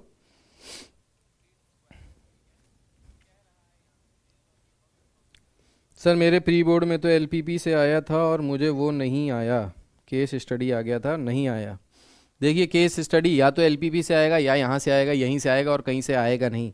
सो इसलिए इसको भी प्रैक्टिस कीजिए, फिर इसके बाद आपको एलपीपी के भी केस स्टडी अच्छे से पढ़ा दूंगा, वो भी प्रैक्टिस कर लेना, तो वो भी अच्छे से तैयारी हो जाएगी। We can't predict anything before, क्योंकि पाकिस्तान ने भी तो इंडिया को डिफीट किया था, सो कुछ भी हो सकता है। राइट, कुछ भी हो सकता है, बिल्कुल ठीक है। चलिए सो क्वेश्चन पे आते हैं। पहला क्वेश्चन कह रहा है in order to make least expensive water tank विनय नीड टू मिनिमाइज। अगर हमको सबसे सस्ता वाटर टैंक बनाना है तो यहां पे किस चीज को मिनिमाइज करेंगे?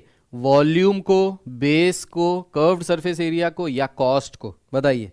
बहुत ही चिंटू आसान सा क्वेश्चन है ये पहला पार्ट। अब देखो इस तरीके के पार्ट आएंगे तो इसमें तो 100% नंबर मिलने ही मिलने हैं।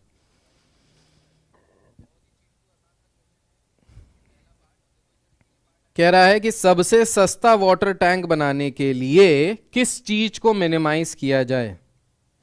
यस, चिंटू क्वेश्चन है बिल्कुल।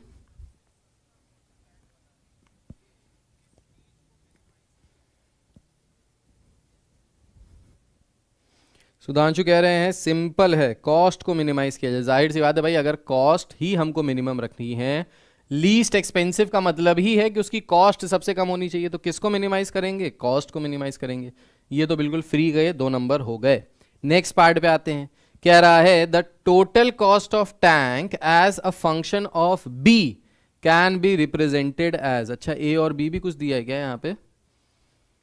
The top of the tank is open, the width of the tank will be 10 feet, okay, but the length and heights are variables.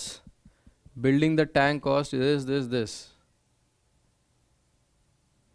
ए और बी के फॉर्म में बता रहे हैं। अब ए बी यहाँ पे क्या है ये तो दिया नहीं हुआ है क्वेश्चन में, ये तो गड़बड़ कर दिया। ए और बी यहाँ पे क्वेश्चन में क्या होगा, 1 मिनट में आपको बता रहा हूँ। सो लेंथ को ए है और ब्रेथ को बी मान लीजिए, ठीक है। सॉरी, लेंथ को ए मान लीजिए, हाइट को बी मान लीजिए। तो हाइट को हमने माना बी के बराबर और लेंथ को हमने माना ए के बराबर, ठीक है। सो लेंथ को ए के बराबर माना, हाइट को बी के बराबर माना। अब बताइए कि टोटल कॉस्ट ऑफ टैंक क्या आएगी in terms of B. So total cost बतानी है इन टर्म्स ऑफ बी। बताइए, चलिए निकालिए इसको।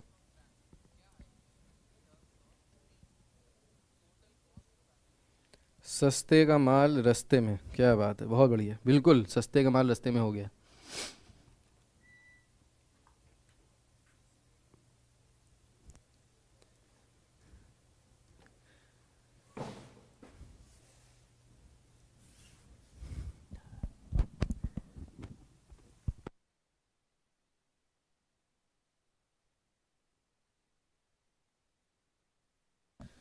हाँ जी, तो यहां पे बताइए क्या आएगा करेक्ट आंसर। सो हमको यहाँ पे कॉस्ट फंक्शन निकालना है, and that too in terms of B itself. सिर्फ बी के फॉर्म में होना चाहिए, ए के फॉर्म में नहीं है। सो कॉस्ट फंक्शन निकालना है सिर्फ बी के फॉर्म में, मतलब सिर्फ हाइट के फॉर्म में आना चाहिए हमारा कॉस्ट फंक्शन। तो किस तरीके से करेंगे बताइए।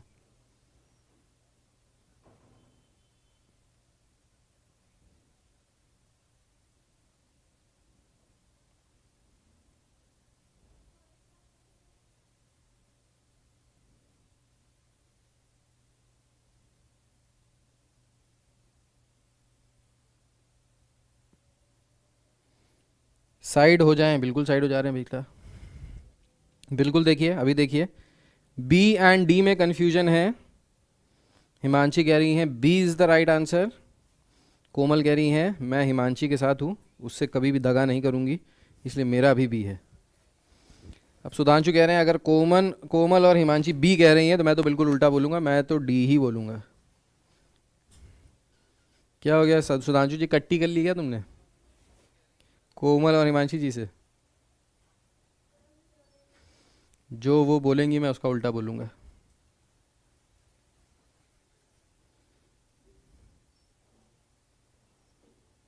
बी एंड डी में कंफ्यूज हूँ। नैन्सी जी भी मजे ले रही हैं। नैन्सी जी आंसर भी दे दो, मजे नहीं लेने, आंसर भी देना है।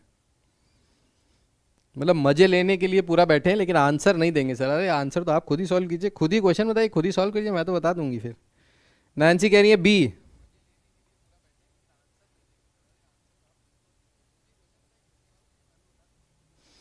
चलिए नैन्सी जी बहुत बहुत धन्यवाद, आपने बताया बी है आपकी तरफ से, ठीक है। सुधांशु कह रहा है कोई तो डी बोल दो। कोई डी नहीं बोल रहा भाई, सब तुम्हारे खिलाफ हैं। सब कह रहे हैं कि भाई तुम्हारा आंसर अलग है, हमारा आंसर अलग है। चलिए चेक करते हैं जल्दी से किसका आंसर करेक्ट आंसर है, एक बार देख लेते हैं। सो इसके लिए आई थिंक मुझे इस पूरी चीज़ को छोटू करना पड़ेगा। इस पूरी चीज़ को छोटू कर देते हैं, यहाँ पे जगह निकाल लेते हैं और इस पूरी चीज़ को भी छोटू करके, छोटू हो जा भाई।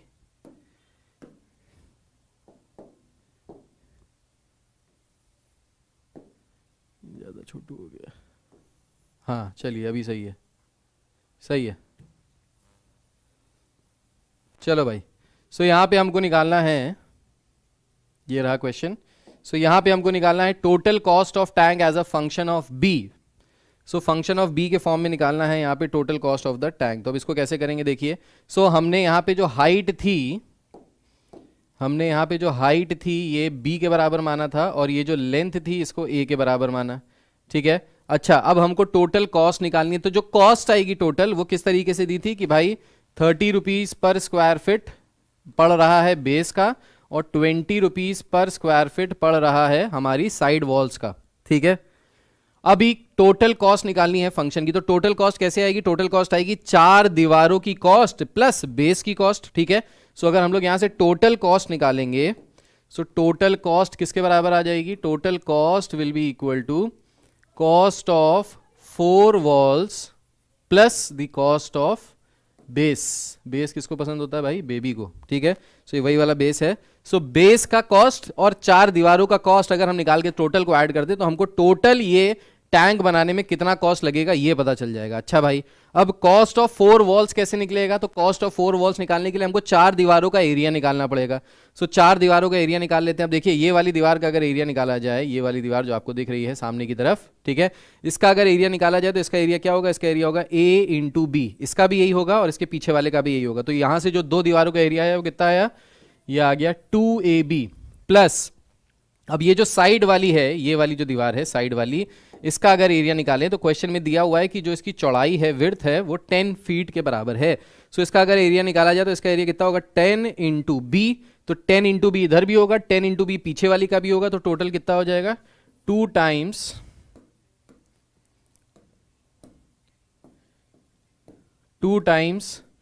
10 इंटू बी प्लस, अभी बेस का अगर एरिया निकाला जाए, सो बेस का एरिया कितना आ जाएगा? सो बेस में जो हमारी चौड़ाई है वो है 10 और जो हमारी लेंथ है वो है a, तो इसका एरिया आ जाएगा 10a के बराबर, ठीक है। तो ये तो अभी हमने यहां से कॉस्ट नहीं निकाली, हमने सिर्फ एरिया निकाला। अब इसको हम लोग कॉस्ट के हिसाब से मल्टीप्लाई कर सकते हैं। क्या दिया है क्वेश्चन में कि जो दीवारों की कॉस्ट है वो 20 रुपीज पर स्क्वायर फिट है और जो बेस की कॉस्ट है that is 30 rupees per square feet. तो ये हमारा बेस है, ठीक है। तो इस बेस को मल्टीप्लाई करना पड़ेगा 30 से और ये जो बचा हुआ टर्म है इसको मल्टीप्लाई करेंगे 20 से। तो हमको टोटल 4 दीवारों की कॉस्ट पता चल गई और हमने बेस की भी कॉस्ट निकाल ली। सो हमारा जो टोटल कॉस्ट फंक्शन बना यहां से वो क्या हो जाएगा? ये हो जाएगा 20 से मल्टीप्लाई कर देंगे तो ये हो जाएगा 40ab plus 400b plus 300a। सो ये आ जाएगा हमारा कॉस्ट फंक्शन। अब ये जो कॉस्ट फंक्शन आ रहा है देखिए, ये a और b दोनों के फॉर्म में आ रहा है। क्वेश्चन में हमसे कह रहा है कि कॉस्ट फंक्शन निकालिए and it should be in terms of b only. तो इसको सिर्फ b ओनली करने के लिए क्या करना पड़ेगा? देखिए होता क्या है, आपको अगर वर्ड प्रॉब्लम सॉल्व करनी आती हो तो मैंने एल्गोरिदम में बताया था आपको कि कभी भी अगर जिस भी चीज को मिनिमाइज करना है या मैक्सिमाइज करना है, that is whatever is the हमारा ऑब्जेक्टिव फंक्शन, ये ऑब्जेक्टिव फंक्शन सिंगल वेरिएबल में होना चाहिए। अगर ये ऑब्जेक्टिव फंक्शन डबल वेरिएबल में आ रहा है या ट्रिपल वेरिएबल में आ रहा है, सो दैट मीन्स क्वेश्चन में कोई ना कोई एक ऐसी कंडीशन दी होगी जिसकी हेल्प से हम इसको एक सिंगल वेरिएबल में कन्वर्ट कर सकते हैं। सो इस क्वेश्चन में अब हमको ढूंढना होगा वो वाली चीज जिसकी हेल्प से हम इसको सिंगल वेरिएबल में कन्वर्ट कर सकते हैं। क्वेश्चन में हमको दिया हुआ है volume of the tank. So volume of the tank is equals to 100 feet cube. ठीक है, अच्छा वॉल्यूम किसके बराबर होता है? क्यूबॉइड का length into breadth into height. So 10 into A into B will be equal to 100। तो यहां से हम लोग अगर a की वैल्यू निकालें तो a की वैल्यू कितनी आ जाएगी? ये आ जाएगा 10 अपॉन बी। सो यहां से a की वैल्यू आ गई 10 अपॉन बी। तो जहां जहां a आ रहा है वहां वहां 10 अपॉन बी रख देते हैं। सो ये हो जाएगा क्या? ये हो जाएगा 40 बी और a की जगह रख दिया 10 upon B plus 400 B plus 300, a की जगह रख दिया 10 अपॉन बी। सो इसको अगर हम लोग यहाँ पे सॉल्व करेंगे तो b से b कैंसिल हो गया, ये हो गया 400 plus 400 B plus 3000 upon B. इस तरीके से कुछ आया, इस तरीके से कुछ दिया हुआ है हमको, इस तरीके से हमको कुछ भी नहीं दिया हुआ है। 3000 नहीं आ रहा है कहीं पे भी, कोई भी ऑप्शन में 3000 नहीं आ रहा है। एक बार चेक कर लेते हैं। 400 B plus 400 B plus 400 plus 2000 upon B. Building the tank cost 30 per square foot for the base and 20 per square foot for the side. इसका मतलब है भाई क्वेश्चन में कुछ गड़बड़ दिया है। यहाँ पे 3000 होना चाहिए, क्वेश्चन में गड़बड़ दिया है, मैंने सही किया है। यहाँ पे 3000 होना चाहिए, 3000 अपॉन बी होना चाहिए, ये यहाँ पे आंसर ही गलत दिया हुआ है। वैसे अगर करेक्ट देखा जाए तो सुधांशु भाई का आंसर सही था। सबसे ज़्यादा जो मैच हो रहा है यहाँ पे वो हो रहा है 400 B plus 400 plus 3000 upon B आना चाहिए था। 2000 अपॉन बी तो कहीं आएगा ही नहीं, कतई नहीं आएगा, क्योंकि 30 से मल्टीप्लाई करेंगे तो वो 3 का मल्टीपल आएगा, 4 का मल्टीपल नहीं आएगा। सर वो 2000 होगा ना? वेरी गुड सुधांशु, हाँ बिल्कुल सुधांशु जी सही है आंसर आपका। मेरा भी सही था। हाँ अब सब जिसका नहीं भी सही था वो कहेंगे हाँ सर मैं तो डी बोल ही रही थी, मैं तो पहली कह रही थी डी है। आप फर्जी इतना दिमाग लगा रहे हैं। बिल्कुल बिल्कुल सही बात है, मतलब क्या बात है, मतलब सबने डी आंसर बोला था, सबका आंसर सही था, फर्जी सॉल्व करा रहे थे। कोई बात नहीं बेटा, होता है बिल्कुल। आप लोग मतलब क्या बताएं, इतने टैलेंटेड बच्चे हैं हमारे पास। यस सो सुधांशु आपका आंसर बिल्कुल सही था, सबसे पहले आपने दिया था जो मैंने देखा था, तो सबसे नियरेस्ट आंसर तो यही होगा। सही है, सबको मज़े आ रहे हैं। चलिए नेक्स्ट पार्ट पे आ जाते हैं। इसका थर्ड पार्ट है, कह रहा है रेंज ऑफ बी। बी का रेंज निकालना है। बी का रेंज कैसे निकालेंगे? तो ए और बी के बीच में जो रिलेशन आया था वो आया था इस तरीके से, a is equals to 10 upon b. So b का रेंज निकालना है। रेंज का मतलब पता है ना आपको? रेंज का मतलब होता है कि वैल्यू, बी की वैल्यू कहां से कहां तक लाई कर सकती है। अब समझिएगा, ए क्या था हमारा? ए था हमारा लेंथ और बी थी हमारी हाइट। ठीक है, सो हमारी हाइट जो है वो कहां से कहां तक लाई कर सकती है, उसकी वैल्यू। ठीक है, अब देखिए लेंथ जो होगा ए, ये हमेशा क्या होगा? ये हमेशा ग्रेटर देन 0 ही होगा। भाई अगर कुछ ना कुछ पॉजिटिव लेंथ ही तो होगी, लेंथ तो कभी नेगेटिव हो ही नहीं सकती है। प्लस ग्रेटर देन 0 होगी, इक्वल टू 0 भी नहीं हो सकती है, क्योंकि इक्वल टू 0 हो गया तो मतलब वो एग्जिस्ट ही नहीं कर रहा। ठीक है, तो ऐसा कोई क्यूबॉइड बनेगा ही नहीं जिसमें लेंथ 0 हो जाएगी। सो लेंथ क्या होगी यहाँ पे? a will be greater than 0। Now since a is greater than 0, that means if left hand side is greater than 0, then it automatically means that right hand side will also be greater than 0. So from here we can say 10 upon b is also greater than 0. ठीक है, अब 10 upon B अगर greater than 0 है तो यहां पे b कौन कौन सी वैल्यूज ले सकता है? 10 अपॉन बी क्या है? पॉजिटिव है। तो अगर 10 अपॉन बी पॉजिटिव है तो 10 तो पॉजिटिव है, एक नंबर है, कांस्टेंट है, तो b भी हमेशा क्या होगा? b भी हमेशा पॉजिटिव ही होगा। 0 तो हो नहीं सकता वरना इनडिटर्मिनेट फॉर्म हो जाएगा। तो b भी हमेशा क्या होगा? Greater than 0। अब यहाँ पे ऑप्शन देख लो कौन सा ऑप्शन आ रहा है। सो b अगर ग्रेटर देन 0 है, so from here we can say the answer, correct answer is option number B. बताइए, बिल्कुल सही। हिमांशी कह रही है ऑप्शन नंबर बी। अच्छा, as like teacher as like students, क्या बात है, बहुत बढ़िया। मतलब अपनी तारीफ कर रहे हैं टीचरों को लगा के। सुधांशु कह रहे हैं वहाँ पे 2000 ही होगा। भाई 2000 कैसे होगा, एक बार चेक कर लेते हैं। तुम इतना कह रहे हो तो तुम्हारी मोहब्बत में चेक कर लेंगे। 2000 कैसे होगा भाई?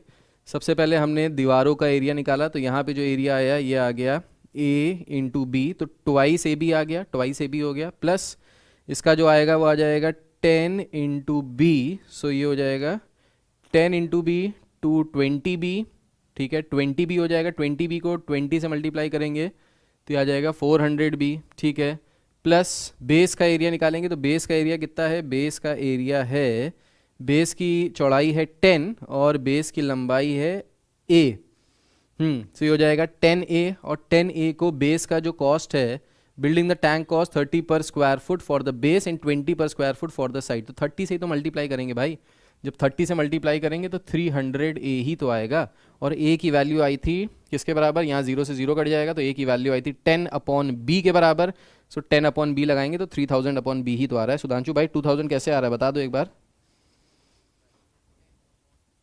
हाँ b की कॉस्ट 30 दी है भाई, 2000 नहीं आएगा, क्वेश्चन गलत है, ठीक है, ऑप्शंस में गलत दिया है, b की वैल्यू 30 आएगी, अगर मैं कहीं गलत कर रहा हूं तो आप मुझे बता दीजिए, कोई टेंशन वाली बात नहीं है। 20 से मल्टीप्लाई करेंगे ना भाई, 20 से क्यों मल्टीप्लाई करेंगे, समझिए सुधांशु भाई समझिएगा, कह रहा है building the tank cost 30 per square foot for the base, so base बनाने में, नीचे वाला बेस बनाने में, ये वाला पार्ट बनाने में हमको कितने रुपए देने हैं, 30 रुपीज पर स्क्वायर फुट, और ये जो दीवारें हैं चारों तरफ दीवारें बनाने में 20 rupees square foot for the side, so जो ये साइड्स हैं इनको बनाने में 20 रुपए स्क्वायर फुट देना है, तो बेस में तो 30 रुपीज देना है, तो टोटल एरिया को 30 से ही तो मल्टीप्लाई करेंगे भाईजान। बताओ सुधांशु बेटा समझ में आया कि नहीं आया, देखो एक एक डाउट क्लियर होना चाहिए तब तो पढ़ाना है सफल, वरना पढ़ाना सफल नहीं है। सही है, समझ में आ गया, बिल्कुल करेक्ट, बहुत बढ़िया। सो देखो समझ में आना बहुत ज़रूरी है। चलिए अच्छी बात है, आपको नहीं समझ में आ रहा तो आप पूछ रहे हो, वेरी गुड, दैट मीन्स आप पूरा ध्यान लगा रहे हो, वेरी गुड। चलिए नेक्स्ट क्वेश्चन पे आते हैं, कह रहा है value of B at which the cost function is minimum, so cost function हमारा मिनिमम आ जाए, बी की वो वैल्यू बतानी है। सो कॉस्ट फंक्शन क्या था हमारा, कॉस्ट फंक्शन था ये बी के टर्म्स में ये आया था, अब क्वेश्चन में कुछ गड़बड़ दिया हुआ है तो देख लेते हैं आंसर यहाँ से मैच हो रहा है कि नहीं हो रहा है, ठीक है। सो ये हमारा है cost function in terms of B, इसको हमको मिनिमाइज करना है, तो मिनिमाइज करने के लिए सेकंड डेरिवेटिव टेस्ट लगाएंगे, क्या करेंगे, इसको डिफरेंशिएट करेंगे और 0 के बराबर रखेंगे, तो जब इसको डिफरेंशिएट करेंगे यहाँ से सी डैश भी निकालेंगे यहाँ से, तो 400 कांस्टेंट है, कांस्टेंट का डिफरेंशिएशन हो गया 0, 400 बी का डिफरेंशिएशन हो जाएगा 400 और यहाँ से आ जाएगा -3000 अपॉन बी स्क्वायर, सो 1 अपॉन एक्स का डिफरेंशिएशन होता है -1 अपॉन एक्स स्क्वायर, तो यहाँ से ये आ गया, इसको हम लोग को इक्वेट कर देना है किससे, 0 से, शून्य से इक्वेट कर दिया, सो ये आ जाएगा 3000 upon B square is equals to 400, ठीक है। इस 3000 बी स्क्वायर को राइट हैंड साइड ले गए, सो यहाँ पे ये आ गया, ठीक है, 00 से 00 कट गया, 4 से ये कटेगा तो 2 से काटा तो ये हो जाएगा 15, 2 से काटेंगे तो ये हो जाएगा 7.5, तो बी स्क्वायर की वैल्यू आ गई 7.5 के बराबर, सो बी की वैल्यू आ जाएगी यहाँ से √7.5, सो √7.5 कोई वैल्यू दी है कि नहीं दी है एक बार चेक कर लेते हैं, √7.5 कोई वैल्यू दी भी नहीं है और वो √5 के बराबर भी नहीं होगा, 6 के भी बराबर होगा, √7.5 6.7 के बराबर भी नहीं होगा, सो यहाँ पे कोई भी आंसर मैच नहीं करेगा, क्वेश्चन गलत दिया है क्योंकि वैल्यू गलत दी थी, ठीक है। अगर हम इसके हिसाब से निकालते जो यहाँ पे करेक्ट आंसर आ रहा था 2000 अपॉन बी, सो यहाँ से अगर निकालते तो यहाँ से √5 आंसर आ जाता अगर इसके हिसाब से निकालते, पर क्योंकि क्वेश्चन में ये चीज़ उन्होंने खुद ही गलत सॉल्व करके दी है, सो उसके हिसाब से यहाँ पे जो ऑप्शन है वो ऑप्शन भी गलत हो गया, सही है। तो देखिए किताबों में भी गलती होती है, ये किताब का क्वेश्चन दिया है मैंने, ये बुक से क्वेश्चन लेके दिया है, सो किताबों में भी गलती हो सकती है। सुधांशु कह रहे हैं सर मैंने 2000 लेके किया तो √5 आया, हाँ भाई बिल्कुल √5 आएगा, वही मैं बता रहा हूँ, किताब में अगर आप 2000 लेके करोगे तो आंसर सही आएगा, लेकिन 2000 भाई क्यों लेके करो, जब गलत दिया तो गलत दिया, अगर एक चीज़ गलत है तो सारी चीज़ उसके लिए गलत है, ठीक है। गलत चीज़ नहीं सीखनी है, ये भी पता होना चाहिए गलत क्या है सही क्या है, ठीक है। सो गलत को गलत बोलना और सही को सही बोलना, ये एजुकेशन सिस्टम सिखाता है, पर कितना हम लोग करते हैं अपनी ज़िंदगी में वो आपको भी पता है और हमको भी पता है और सबको पता है, सही है। इसीलिए चलो आगे नहीं बढ़ेंगे, बहुत ज़्यादा बातें हो जाएंगी। इसके बाद नेक्स्ट पार्ट पे आ जाते हैं, लास्ट पार्ट कह रहा है the cost of least expensive tank is, अब यहाँ पे भाई सारी वैल्यू गलत आ रही है तो ये आंसर फिर मैच नहीं करेगा, सो ये क्वेश्चन में कट गया, ठीक है। क्या कट गया, ऑप्शन कट गया बेटा, सारे ऑप्शन कट गए, कोई भी ऑप्शन मैच नहीं करेगा, ठीक है। तो कोई भी ऑप्शन यहाँ मैच नहीं करने वाला है, तो टेंशन ना लो, ये वाला जो लास्ट पार्ट है ये छूट जाए। अच्छा अगर क्वेश्चन सर इस तरीके का क्वेश्चन बोर्ड में आ गया तो क्या करेंगे? बहुत सारे बच्चों के मन में ऐसे सवाल आते हैं कि सर अगर ऐसा क्वेश्चन बोर्ड में आ जाए जिसका आंसर ही ना मैच हो रहा हो, मतलब जैसा ये क्वेश्चन था, हमको ऑप्शन दिए थे पर हमको पता था कि ऑप्शन ही मैच हो रहा है, तो उस तरीके के क्वेश्चन में क्या करना है भाई? तो उस तरीके के क्वेश्चन में सबसे पहले अपना कॉमन सेंस लगा के कोशिश ये कीजिए जो नियरेस्ट आंसर है उसको मार्क कर दीजिए, ठीक है? जो नियरेस्ट आंसर है उसको मार्क कीजिए, छोड़ना कुछ भी नहीं है भाई। अक्कड़ बक्कड़ बम्बे बू करके तो आंसर दे ही सकते हो, वैसे भी कुछ नहीं मिलना है। तो अगर आपका अक्कड़ बक्कड़ ही सही हो गया, प्रोबेबिलिटी लगा लो यहाँ पे, तो 25% प्रोबेबिलिटी है कि इनमें से कोई ऑप्शन आपका सही हो जाएगा। तो यहाँ पे प्रोबेबिलिटी लगा के जय बजरंग बली बोल के या जो भी आप जिसका भी नाम लेते हैं, जय माता दी करके, और ऑप्शन पे लगा देना है जो नियरेस्ट ऑप्शन है, ठीक है? तो नियरेस्ट ऑप्शन में आपको मार्क्स मिलने की पूरी संभावना है। दूसरी बात, अगर ऐसा गलत क्वेश्चन आ गया, मान लीजिए आपकी किस्मत बहुत अच्छी हुई और ऐसा कुछ गलत क्वेश्चन आ गया, तो भाई वहां पे आपको फ्री में मार्क्स मिलते हैं। बोर्ड कहता है कि अगर हमारी गलती है, अगर हमसे गलती हुई, कोई क्वेश्चन गलत आ गया, सो उस केस में सबको ग्रेस मार्क्स मिल जाएंगे। सो उस केस में आपको ग्रेस मार्क्स मिल जाएंगे। उस केस में तो मतलब बिल्कुल खुशी से पागल हो जाना, मतलब पागल हो जाके बाकी पेपर मत छोड़ देना, खुशी से पागल हो जाना, मतलब ये सोच लेना कि हाँ चलो ये 8 नंबर हमारे आ गए, ठीक है? सो खुशी से पागल नहीं हो जाना है, मतलब उसको आराम से करना है और उसमें टेंशन नहीं लेना, आगे बढ़ जाना है, टाइम वेस्ट नहीं करना है। ऐसा होता है बहुत बार कि आपको कोई क्वेश्चन ऐसा दिख जाएगा कि उसका आंसर ही नहीं मैच हो रहा है, तो भाई दिल पे मत ले लेना, बीपी मत बढ़ा लेना अपना, टेंशन लेके मत करने लगना कि यार होए रे आंसर मैच नहीं हो रहा, कोई भी आंसर मैच नहीं हो रहा, लग रहा मैं गलत कर रहा हूँ, गलत कर रही हूँ। सो ऐसे केस में आपको क्या करना है? अपने आप को मजबूत रखना है, ठीक है? अपने आप को निडर लौंडा बना के रखना है, ठीक है? मजबूत बना के रखना है, और इनमें से जो भी नियरेस्ट आंसर है उसको मार के आगे बढ़ जाओ, ठीक है? टाइम मत वेस्ट करना, क्योंकि 90 मिनट्स में आपको पूरा पेपर करना है, तो this is race against time. So race against time होने वाली है, तो इसलिए अपने टाइम को बचा के रखो, क्योंकि अगर टाइम बचा रहेगा तभी आप आंसर ज्यादा दे पाओगे। लास्ट क्लास में कुछ क्वेश्चंस डिस्कस किए थे एओडी की word problems, basically which were in the form of case study. आज हम लोग इसी को आगे कंटिन्यू करने जा रहे हैं और इसको और क्वेश्चंस प्रैक्टिस करेंगे। So today is the last day जब हम लोग ये प्रैक्टिस और करेंगे, इसके बाद ये हो जाएगा पूरा का पूरा ख़त्म। तो यहाँ पे अब इसके बाद हमको ये क्वेश्चंस करने की ज़रूरत नहीं। हाँ, प्रैक्टिस करने के लिए आप दोबारा रिविजिट कर सकते हो एक बार, पर यहाँ पे आज मेरी तरफ से ये लास्ट होगा टॉपिक इस पे, फिर इसके बाद न्यू टॉपिक पे हम लोग स्टार्ट करेंगे, ठीक है? कोई दिक्कत तो नहीं, कोई परेशानी नहीं? स्टार्ट किया जाए, जल्दी से बताइए।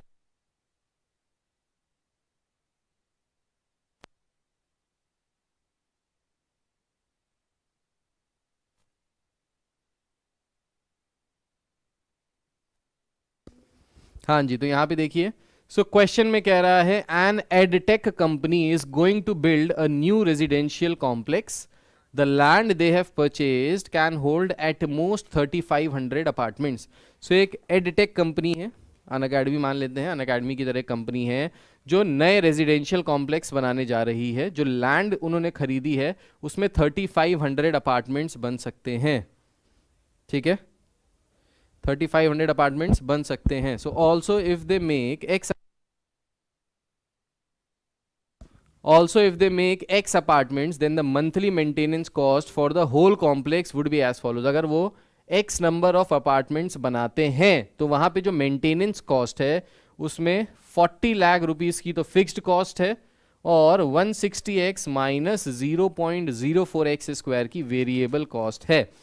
तो यहां से कह रहा है कि based on the above information answer करना है। अब एक चीज़ बस याद रखिएगा, अगर आप कॉमर्स से होंगे तो आपको पता होगा, अगर आप साइंस से होंगे तो नहीं पता होगा, तो इसलिए अगर साइंस वाले हैं तो मैं आपको बता देता हूं, जो भी कॉस्ट होती है, कॉस्ट फंक्शन जो भी हमारे कॉस्ट होती है वो दो चीज़ों से मिलकर बनती है, फिक्स्ड कॉस्ट से मिलकर बनती है और वेरिएबल कॉस्ट से मिलकर बनती है। सो दो तरीके की कॉस्ट होती हैं, fixed cost and variable cost.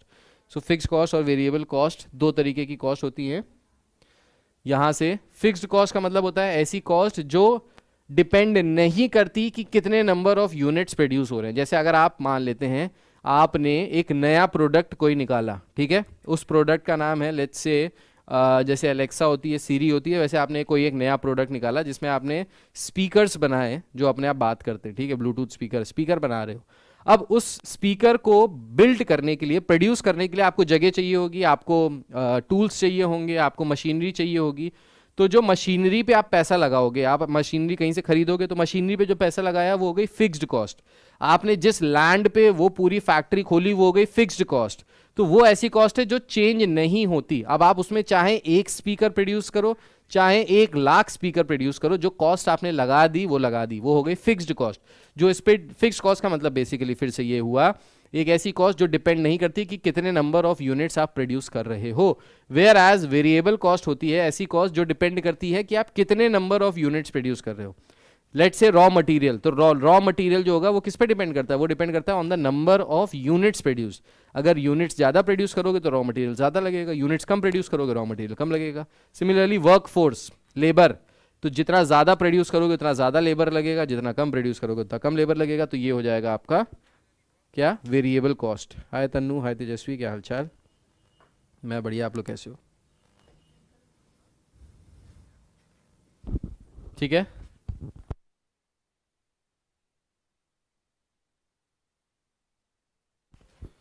ठीक है। तो यहाँ पे देखो क्या आएगा फर्स्ट क्वेश्चन में। फर्स्ट क्वेश्चन में कह रहा है the maintenance cost as a function of x will be. तो यहाँ से मेंटेनेंस कॉस्ट किसके बराबर होगा, चलिए बताइए इसका क्या आंसर होगा। कह रहा है मेंटेनेंस कॉस्ट बताइए as a function of X, तो यहाँ से मेंटेनेंस कॉस्ट क्या आएगा, मेंटेनेंस कॉस्ट क्या आएगा यहाँ से बताइए।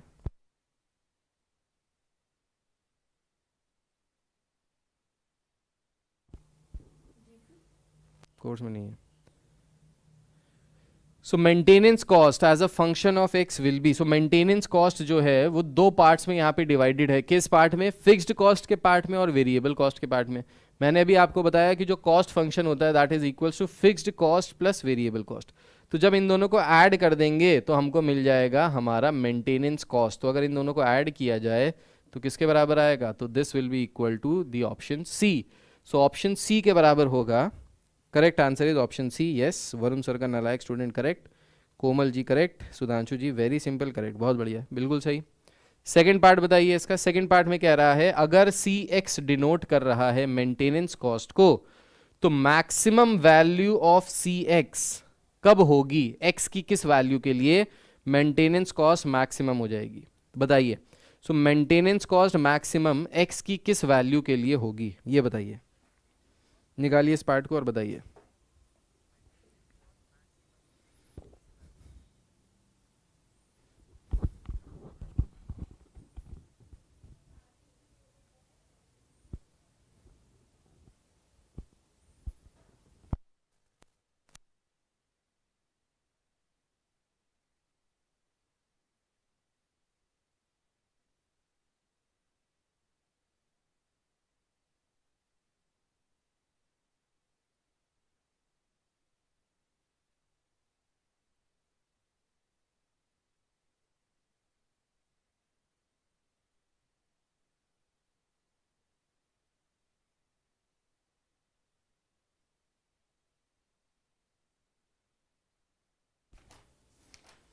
बताइए भाई, यहाँ से क्या आएगा। सुधांशु जी कह रहे हैं option A is the right answer. Option A का मतलब हो गया 2000। ओके, सो कह रहे हैं 2000 फ्लैट्स पे मैक्सिमम वो होगा।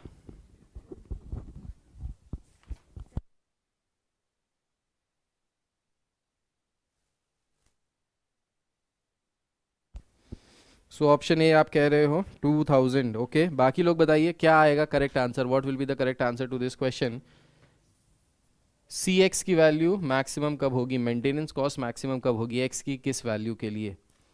सो मेंटेनेंस कॉस्ट को अगर मैक्सिमाइज करना है तो इसके लिए क्या करना पड़ेगा, इसके लिए सबसे पहले जो भी मेंटेनेंस कॉस्ट दी है इसको डिफरेंशिएट करना है, और डिफरेंशिएट करने के बाद ज़ीरो के बराबर पुट करना है। तो अगर इसको डिफरेंशिएट करेंगे यहाँ पे तो ये आ जाएगा 160 माइनस 0.08x, एंड इसको इक्वेट कर दीजिए किससे, ज़ीरो से। सो यहाँ से x की वैल्यू कितनी आ जाएगी, आ जाएगा 160 अपॉन 0.08, पॉइंट हटाया, दो ज़ीरो लगाए, 8 से कैंसिल किया, 2000 आ गया। सो x की वैल्यू कितनी आ गई, 2000। अब 2000 पे मैक्सिमम वैल्यू मिल रही है या मिनिमम वैल्यू मिल रही है, ये चेक करने के लिए इसको दोबारा डिफरेंशिएट करेंगे। सो दोबारा डिफरेंशिएट करने पे आ जाएगा माइनस का 0.08, so less than zero. Less than zero का मतलब हो गया this is point of maxima. So यहाँ पे ये बन गया पॉइंट ऑफ मैक्सिमा। इसलिए 2000 पे when x is equals to 2000 हमको जो वैल्यू मिलेगी वो मैक्सिमम वैल्यू मिलेगी। बताइए ये चीज़ क्लियर है कि नहीं क्लियर है। वरुण सर का नालायक स्टूडेंट का भी ये आंसर आया, कोमल का भी ये आंसर आया, सुधांशु का भी ये ही आंसर आया, बहुत बढ़िया भाई। सो वीडियो लाइक नहीं किया है तो लाइक कर दो जल्दी से। नेक्स्ट पार्ट पे आ जाते हैं। कह रहा है the maximum value of C X would be. अच्छा, मेंटेनेंस कॉस्ट की जो मैक्सिमम वैल्यू होगी वो क्या होगी। ठीक है, ये रहा हमारा क्वेश्चन, कह रहा है यहाँ से मेंटेनेंस कॉस्ट की जो मैक्सिमम वैल्यू होगी वो क्या होगी। So what will be the maximum value of the maintenance cost. So maintenance cost की मैक्सिमम वैल्यू निकाल के बताइए क्या होगी।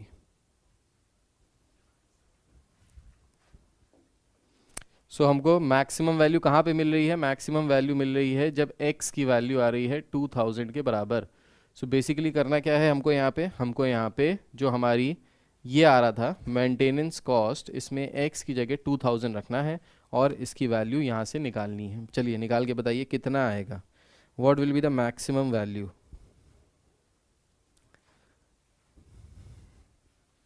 सो आई होप आप लोगों ने ये फंक्शन लिख लिया है अपने पास। 40 lakh plus 160x minus 0.04x square.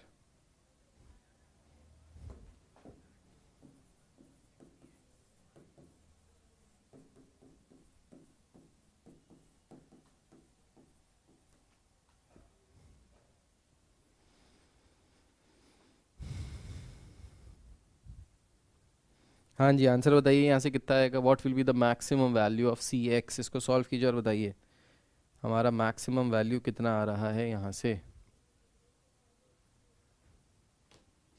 What will be the maximum value to this part. Komal कह रही हैं डी 40 lakhs। सुधांशु कह रहे हैं 41,60,000। ए अंजना दत्ता जी, हेलो अंजना दत्ता, क्या हाल चाल।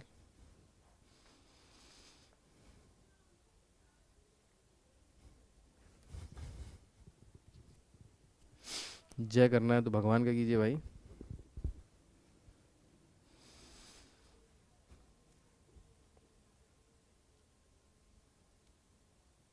करण कह रहे हैं ए।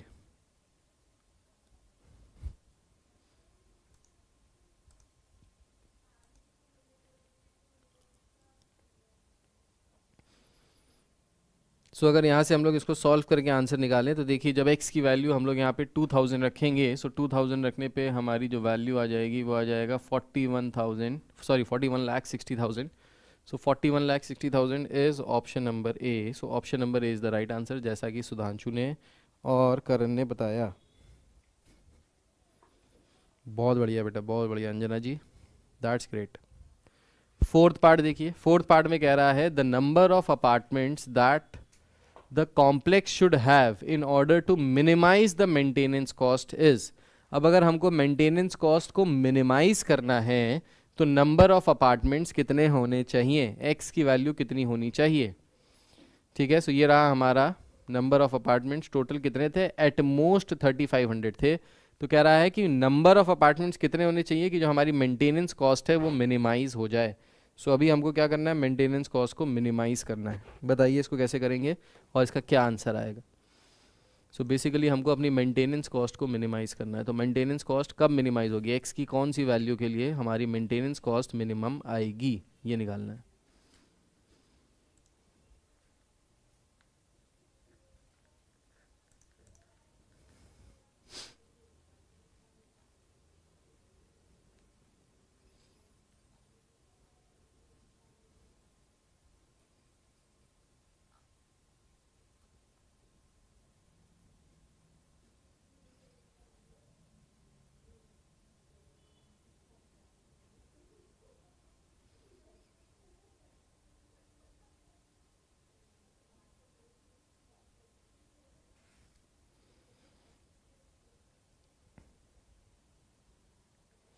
सर आज तो सुधांशु भी राज बन रहा है।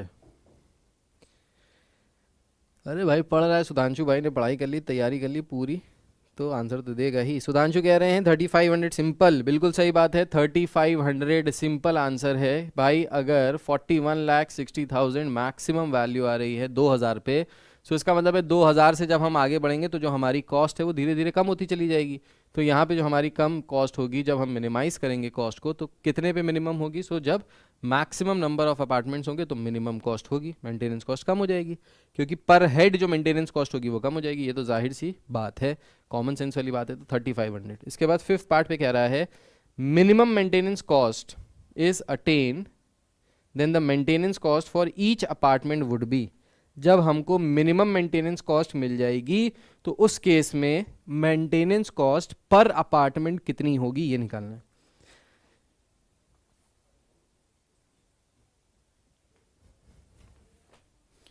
सो मिनिमम मेंटेनेंस कॉस्ट जब अटेन हो जाती है, मिनिमम मेंटेनेंस कॉस्ट कब अटेन हो रही है? जब एक्स की वैल्यू है 3500, तो पर अपार्टमेंट मेंटेनेंस कॉस्ट कितनी आएगी ये निकालना है। फर्स्ट ऑप्शन है 1214 रुपये, सेकेंड ऑप्शन है 1188.57, थर्ड ऑप्शन है 1003 और फोर्थ ऑप्शन है 2014.57। So these are the option. सब बताइए इनमें से कौन सा करेक्ट ऑप्शन है?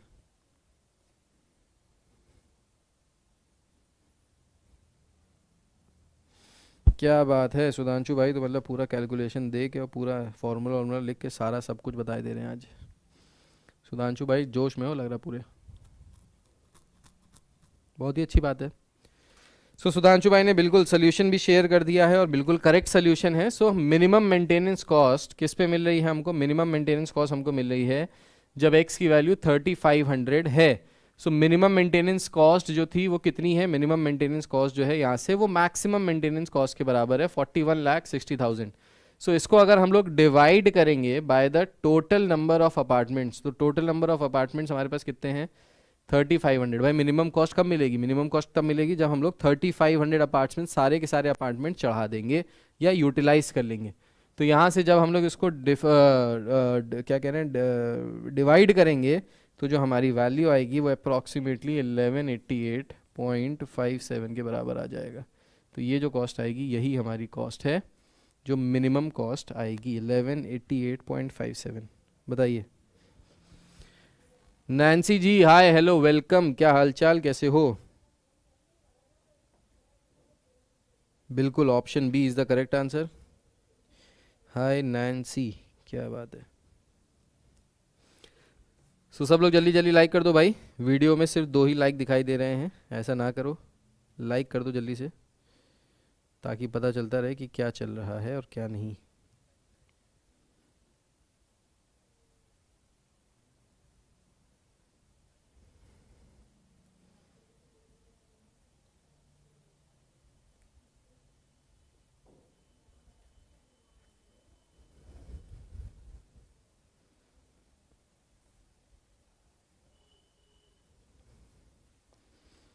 चलिए आ गया, बहुत सही है। चलो आगे बढ़ते हैं, नेक्स्ट क्वेश्चन पे आ जाते हैं। सो ये रहा आपका नेक्स्ट क्वेश्चन। नेक्स्ट क्वेश्चन में कह रहा है, आई होप आपको दिखाई दे रहा है, कह रहा है P x is given where x is greater than 0 is the total profit function of a company where x is the production of the company. So x number of units produce किए जा रहे हैं, x number of items produce किए जा रहे हैं, तो हमारा जो प्रॉफिट फंक्शन है that is given bye -5x square plus 125x plus 37,500। सो यहाँ पे ये हमारा प्रॉफिट फंक्शन है। सो इस फंक्शन से हमको प्रॉफिट पता चल रहा है, जहां पे x जो है that is the production of the company, total items produced is x। अब इसके बिहाफ पे कह रहा है कि इन क्वेश्चंस के आंसर दीजिए। फर्स्ट पार्ट में कह रहा है what will be the production when the profit is maximum. तो ये जब प्रॉफिट मैक्सिमम होगा तो उस केस में प्रोडक्शन कितना होगा। So that means we have to find the value of x when px is maximum. चलिए निकाल के बताइए। अब इस तरीके के क्वेश्चन को आई थिंक आप समझ चुके हो कैसे करना है।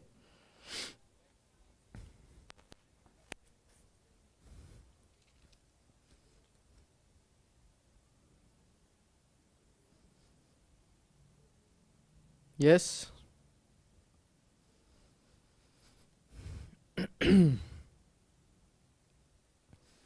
चलिए बताइए निकाल के क्या आएगा। What will be the correct answer to this question?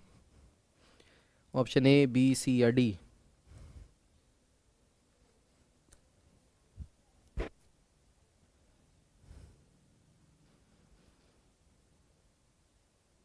करण कह रहे हैं बी को लॉक कर दिया जाए। ए और डी ऑप्शन तो सेम ही है, क्या बात है। हाय नैन्सी, क्या हालचाल, कैसे हो।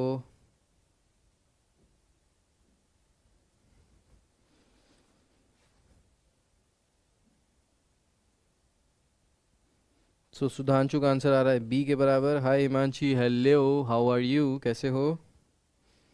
कोमल का आंसर आ रहा है ऑप्शन बी के बराबर। करण का आंसर आ रहा है ऑप्शन बी के बराबर। सो मैक्सिमम लोगों का आंसर आ रहा है बी के बराबर। सो हमको क्या करना है, हमको मैक्सिमाइज करना है प्रॉफिट को, तो एक्स की वैल्यू निकालनी है। जब भी हमको जिस भी फंक्शन को मैक्सिमाइज करना होता है, सो एप्लीकेशन ऑफ डेरिवेटिव्स हम क्या करते हैं, उसको डिफरेंशिएट करके जीरो के बराबर रख देते हैं। तो इसको अगर डिफरेंशिएट करेंगे तो ये आ जाएगा -10x प्लस 125, और इसको इक्वेट कर देंगे जीरो से। सो एक्स की वैल्यू आ जाएगी यहाँ से 12.5। बहुत ही ईजी है, बहुत ही ईजी पीजी पार्ट था इसका, तो ईजी पीजी पार्ट का आंसर आ गया ऑप्शन बी 12.5। सो बहुत ही इजीली आंसर आ गया। सेकंड पार्ट देखिए, सेकंड पार्ट में कह रहा है what will be the maximum profit. अब मैक्सिमम प्रॉफिट भी बताना है। सो हमने यहाँ से एक्स की वैल्यू तो निकाल ली, लेकिन मैक्सिमम प्रॉफिट क्या होगा ये भी बताना है। चलिए बताइए मैक्सिमम प्रॉफिट क्या होगा ए बी सी डी में से। What will be the maximum profit.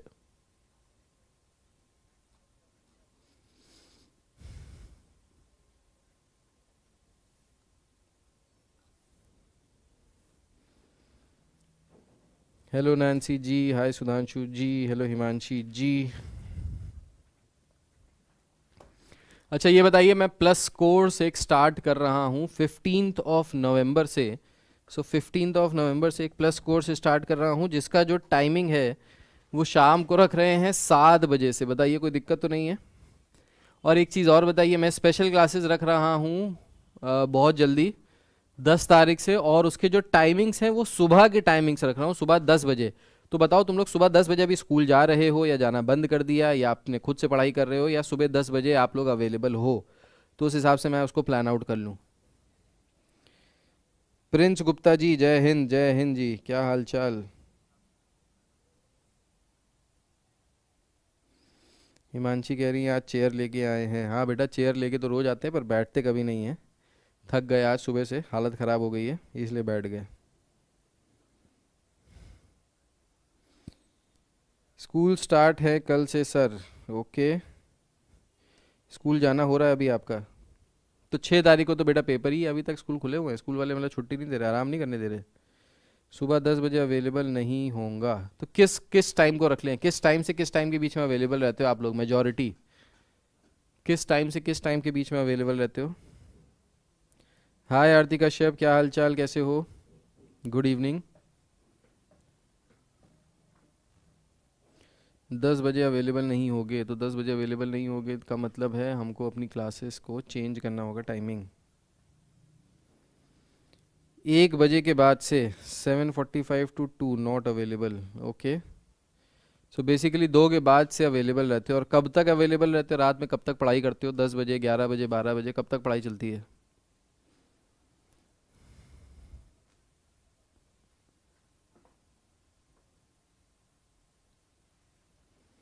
1 बजे बाद कभी भी रख लो।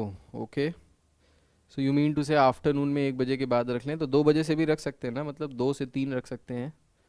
2 से 3 रख लेते हैं। 3 से 4 तो अपनी क्लास है ही, 3 से 4 अपनी लाइफ चलेगी यूट्यूब।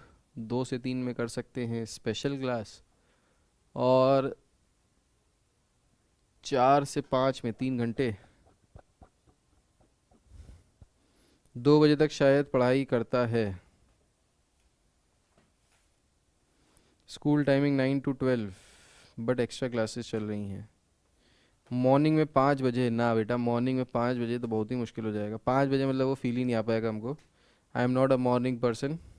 मुझे रात में जितनी देर जगा लो, 2 बजे, 3 बजे, 4 बजे, सुबह 5 बजे ना हो पाएगा। फुटबॉल छोड़ के मैं सुबह 5 बजे किसी और चीज़ के लिए नहीं उठ सकता, सॉरी। बच्चे की जान ले लोगे है करण। हाँ मॉर्निंग नहीं आरती बेटा, मॉर्निंग हम खुद ही नहीं रखेंगे, हम खुद ही ढेर हो जाएंगे मॉर्निंग में। चलिए बताइए यहाँ पे, चलो उसको प्लान आउट कर लेते हैं। रात में रख लीजिए, रात में रख लेते हैं। प्रैक्टिकल चल रहे हैं, 2 PM तक फ्री हो जाएंगी सर, फिर नाइट में 12 AM के बाद 1 वीक से 8 बजे उठने की आदत हो गई है, कल स्कूल है, पता नहीं क्या होगा। उठ जाओगे, ज़बरदस्ती उठना पड़ेगा तो उठ ही जाओगे।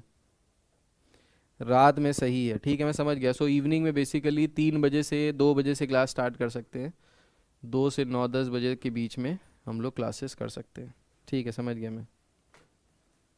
रात में कितने बजे भी चलेगा, नींद आती है, मैं तो अवेलेबल नहीं रहूँगी मॉर्निंग में। हाँ भाई, मॉर्निंग में नहीं करेंगे, don't worry, be happy, morning में नहीं करेंगे क्लास, मॉर्निंग में कोई भी अवेलेबल नहीं रहेगा, मॉर्निंग में दिक्कत भी होती, कोई फ़ायदा नहीं है। सो कोमल का आंसर आ रहा है सेकंड का, ऑप्शन नंबर बी। सो कह रहा है what will be the maximum profit, यहाँ से मैक्सिमम प्रॉफिट क्या होगा। सो मैक्सिमम प्रॉफिट क्या होगा यहाँ से भाई, तो मैक्सिमम प्रॉफिट कब हो रहा है, जब x की वैल्यू 12.5 है। तो इस फंक्शन में अगर हम लोग 12.5 रख दें तो ये हो जाएगा -5 इंटू 12.5 का whole square plus 125 into 12.5 plus 37,500। So इसको अगर हम लोग यहाँ पे रख रहे हैं, सो जो करेक्ट आंसर आ रहा है वो आ रहा है 38,281.25। सो यहाँ से हमने, यही हमारा करेक्ट आंसर है। So this is the correct answer which we got over here, ठीक है। So option B correct answer है। Now let's come to option question number third part पे आ जाते हैं। सो थर्ड पार्ट में कह रहा है check in which interval the profit is strictly increasing. अब देखो यहाँ पे स्ट्रिक्टली इंक्रीजिंग और स्ट्रिक्टली डिक्रीजिंग का भी क्वेश्चन बन गया यहाँ से, तो ज़बरदस्त क्वेश्चन हो गया भाई, क्वालिटी क्वेश्चन की बढ़ गई। कह रहा है check in which interval the profit is strictly increasing. तो प्रॉफिट स्ट्रिक्टली इंक्रीजिंग किस इंटरवल में है, कहाँ से कहाँ तक स्ट्रिक्टली इंक्रीजिंग है, ये हमको निकालना है। सो प्रॉफिट स्ट्रिक्टली इंक्रीजिंग किस इंटरवल में है, ये निकालना है। ये निकाल के बताइए और बताइए what is the correct answer.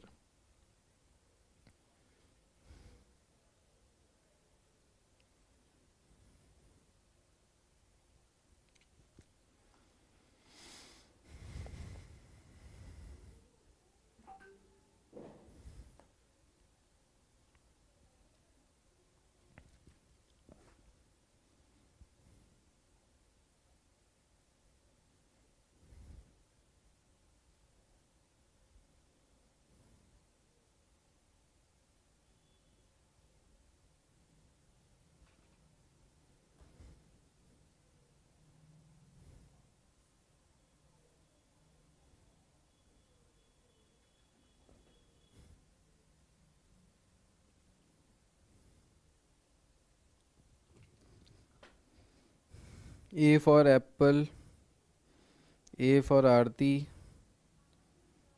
A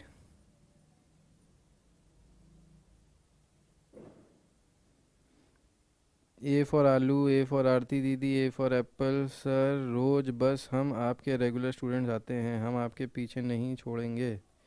A for Aarti, Karan OP, बिल्कुल बिल्कुल, ये बात तो है। A फॉर आलू भी था, हाँ बता दिया था आलू, कोमल जी। आरती दीदी इतनी पावर नहीं है, ओके। बिल्कुल, मैं चाहता भी नहीं कि आप मेरा पीछा छोड़ें, मैं चाहता हूँ आप मेरे पीछे पड़े रहें, आप क्लास में आते रहें, क्लास अटेंड करते रहें, और हम लोग इसी तरीके से अपनी पढ़ाई जो है वो बरकरार रख सकें। सो कह रहा है कि ये फंक्शन स्ट्रिक्टली इंक्रीजिंग कहाँ पे होगा, प्रॉफिट स्ट्रिक्टली इंक्रीजिंग कहाँ पे होगा। स्ट्रिक्टली इंक्रीजिंग के लिए कंडीशन क्या होती है, सो एफ डैश एक्स यहाँ पे जो हमने निकाला था, इंक्रीजिंग में क्या होता है, इंक्रीजिंग में जो एफ डैश एक्स होता है वो क्या होता है, एफ डैश एक्स जो होता है वो ग्रेटर देन 0 होता है भाई। सो अगर यहाँ पे F dash x, F dash का मतलब है इस फंक्शन का डिफ्रेंसिएशन। सो इस फंक्शन का जब हम लोग डिफ्रेंसिएशन कर रहे हैं तो डिफ्रेंसिएशन करने पे ये ग्रेटर देन 0 रखा हमने यहाँ पे, तो यहाँ से क्या आ जाएगा, ये आ जाएगा -10x इज़ ग्रेटर देन -125। सो यहाँ पे माइनस साइन था वेरिएबल के सामने, माइनस साइन हटाया तो ये हो जाएगा 10x इज़ लेस दैन 125। तो जब माइनस साइन हटाया तो जो ये बीच में साइन था ग्रेटर देन का, ये चेंज हो गया लेस देन में। सो यहाँ से x की वैल्यू आ गई less than 12.5। So x is less than 12.5। सो 12.5 से कम पे जो ये फंक्शन होगा ये स्ट्रिक्टली इंक्रीजिंग होगा। अब देखिए x का मतलब क्या है, यहाँ पे x का मतलब है नंबर ऑफ यूनिट्स प्रोड्यूस। तो यहाँ पे नंबर ऑफ यूनिट्स प्रोड्यूस जो हैं that is given as x is greater than 0। सो x की वैल्यू कहाँ से कहाँ तक आएगी, greater than 0, greater than 0 and x is less than 12.5। सो 0 से बड़ा होना चाहिए x और 12.5 से छोटा होना चाहिए, ठीक है, सो 0 से लेके 12.5 के बीच में, so option D is the right answer. D is the right answer. D अगर वाला देखेंगे तो डी ऑप्शन राइट है। ऑप्शन ए से आलू वाला जो ऑप्शन है वो ऑप्शन गलत है, वो गलत आ जाएगा। So D option is the right option. बताइए क्लियर है कि नहीं क्लियर है?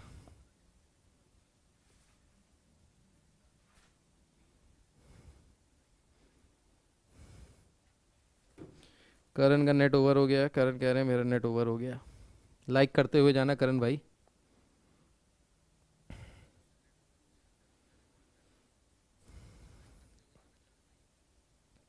बताइए ये चीज़ समझ में आई कि नहीं आई? सबका आंसर ए से आलू, ए से आलू, ए से आलू आ रहा था, और डी से डाकू, पेट में हमारा चाकू हो गया। बताइए डी वाला करेक्ट आंसर आया है, ए वाला करेक्ट नहीं आया है।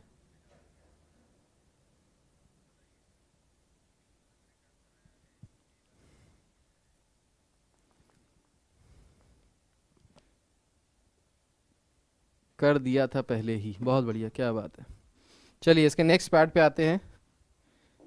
नेक्स्ट पार्ट में कह रहा है when the production is 2 units what will be the profit of the company. Profit क्या होगा जब x की वैल्यू 2 के बराबर है। बताइए, अब x की वैल्यू 2 के बराबर यहाँ रखें और बताइए प्रॉफिट क्या आएगा। सो प्रॉफिट फंक्शन है -5x² plus 125x -5x² plus 125x plus 37,500। ये है हमारा profit function, -5² plus 125x plus 37,500। ठीक है, ये है हमारा प्रॉफिट फंक्शन। तो ये आ गया हमारा प्रॉफिट फंक्शन। अब कह रहा है कि बताइए प्रॉफिट कितना होगा जब x की वैल्यू -2 के बराबर है, सॉरी x की वैल्यू 2 के बराबर है। 2 यूनिट्स पे प्रॉफिट फंक्शन किसके बराबर होगा? चलिए निकाल के बताइए।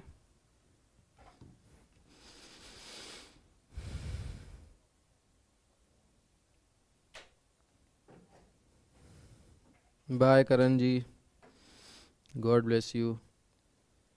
चलिए आंसर बताइए, क्या आंसर होगा? हेलो, सुधांशु कह रहे हैं बी, कोमल कह रही हैं B.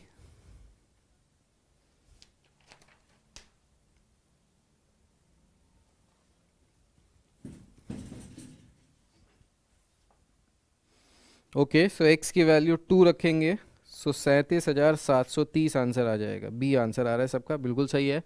B is the correct answer. 37,730 आ जाएगा जब x की वैल्यू यहाँ पे 2 रखेंगे। नेक्स्ट पार्ट में कह रहा है what will be the production of the company when the profit is 38,250। अब बताइए अगर प्रॉफिट 38,250 के बराबर है तो x की वैल्यू क्या होगी? चलिए, सो क्वेश्चन वही है, बस उसको उल्टी तरीके से लिख दिया। कोमल कह रही हैं ए आंसर है। कोमल जी मतलब क्वेश्चन क्या आंसर क्या रट के बैठी हो? बड़ी जल्दी सॉल्व कर लिया। अच्छा पहले ही सॉल्व कर लिया होगा। ओ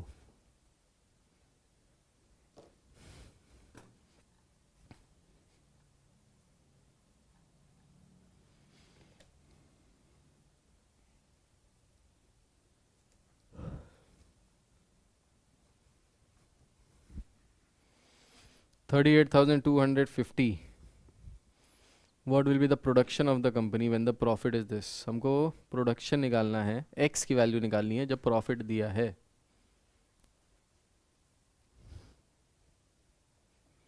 पहले ही सॉल्व कर लिया था। नैन्सी का आंसर आ रहा है ए, सुधांशु का आंसर आ रहा है ए, ओके। कोमल का आंसर आ रहा है ए, पहले ही आ रहा था। ठीक है, सो अभी क्या करेंगे हम लोग यहाँ पे। सो प्रॉफिट फंक्शन हमको दिया है किसके बराबर? 38,250 प्रॉफिट। सो 38,250 को इक्वेट कर देंगे -5x² प्लस 125x प्लस 37,500 से। सो ये क्वाड्रेटिक इक्वेशन बनेगी और यहाँ से हम लोग x की वैल्यू निकाल लेंगे। सो x की वैल्यू आ जाएगी 15 के बराबर। सो 15 और 10 दो वैल्यूज आएंगी क्वाड्रेटिक इक्वेशन को सॉल्व करके। तो 10 तो ऑप्शन में दिया ही नहीं है, तो ऑप्शन में क्या दिया है? 15। सो 15 is the correct answer. Option A is the right answer. ठीक है, समझ में आया? यहाँ तक कोई दिक्कत तो नहीं है? सो आई होप आपको ये सारी चीज़ें क्लियर हो रही होंगी कि किस तरीके के क्वेश्चंस यहाँ पे एओडी से बन सकते हैं, कैसे क्वेश्चंस पूछे जा रहे हैं और किस तरीके क्या ये लोग हमसे एक्सपेक्ट कर रहे हैं कि हमारी तैयारी हो। तो यहाँ पे आपको जितनी भी तैयारी करनी है वो इसी केस स्टडी के फॉर्म में करनी है। इसके बाद ये जो हमने केस स्टडी पढ़ ली, ये केस स्टडी पढ़ ली एओडी के फॉर्म में। अब कल बच्चे मुझसे बता रहे थे, आप ही लोग बता रहे थे कि एलपीपी की भी केस स्टडी वाले क्वेश्चंस करा दीजिए, तो एलपीपी के भी जो केस स्टडी वाले क्वेश्चंस हैं वो भी बता देंगे। सर मेरा 10 और 15 दोनों आ रहा है, बहुत बढ़िया, वेरी गुड। सो जो केस स्टडी वाले क्वेश्चंस एलपीपी के हैं, लीनियर प्रोग्रामिंग प्रॉब्लम के, उनके भी आपको डिस्कस करा देंगे, तो उनकी भी आपकी अच्छी प्रैक्टिस हो जाएगी, ठीक है। सो आई होप यहाँ तक कोई दिक्कत नहीं है, किसी को भी कोई प्रॉब्लम नहीं है, ठीक है। सो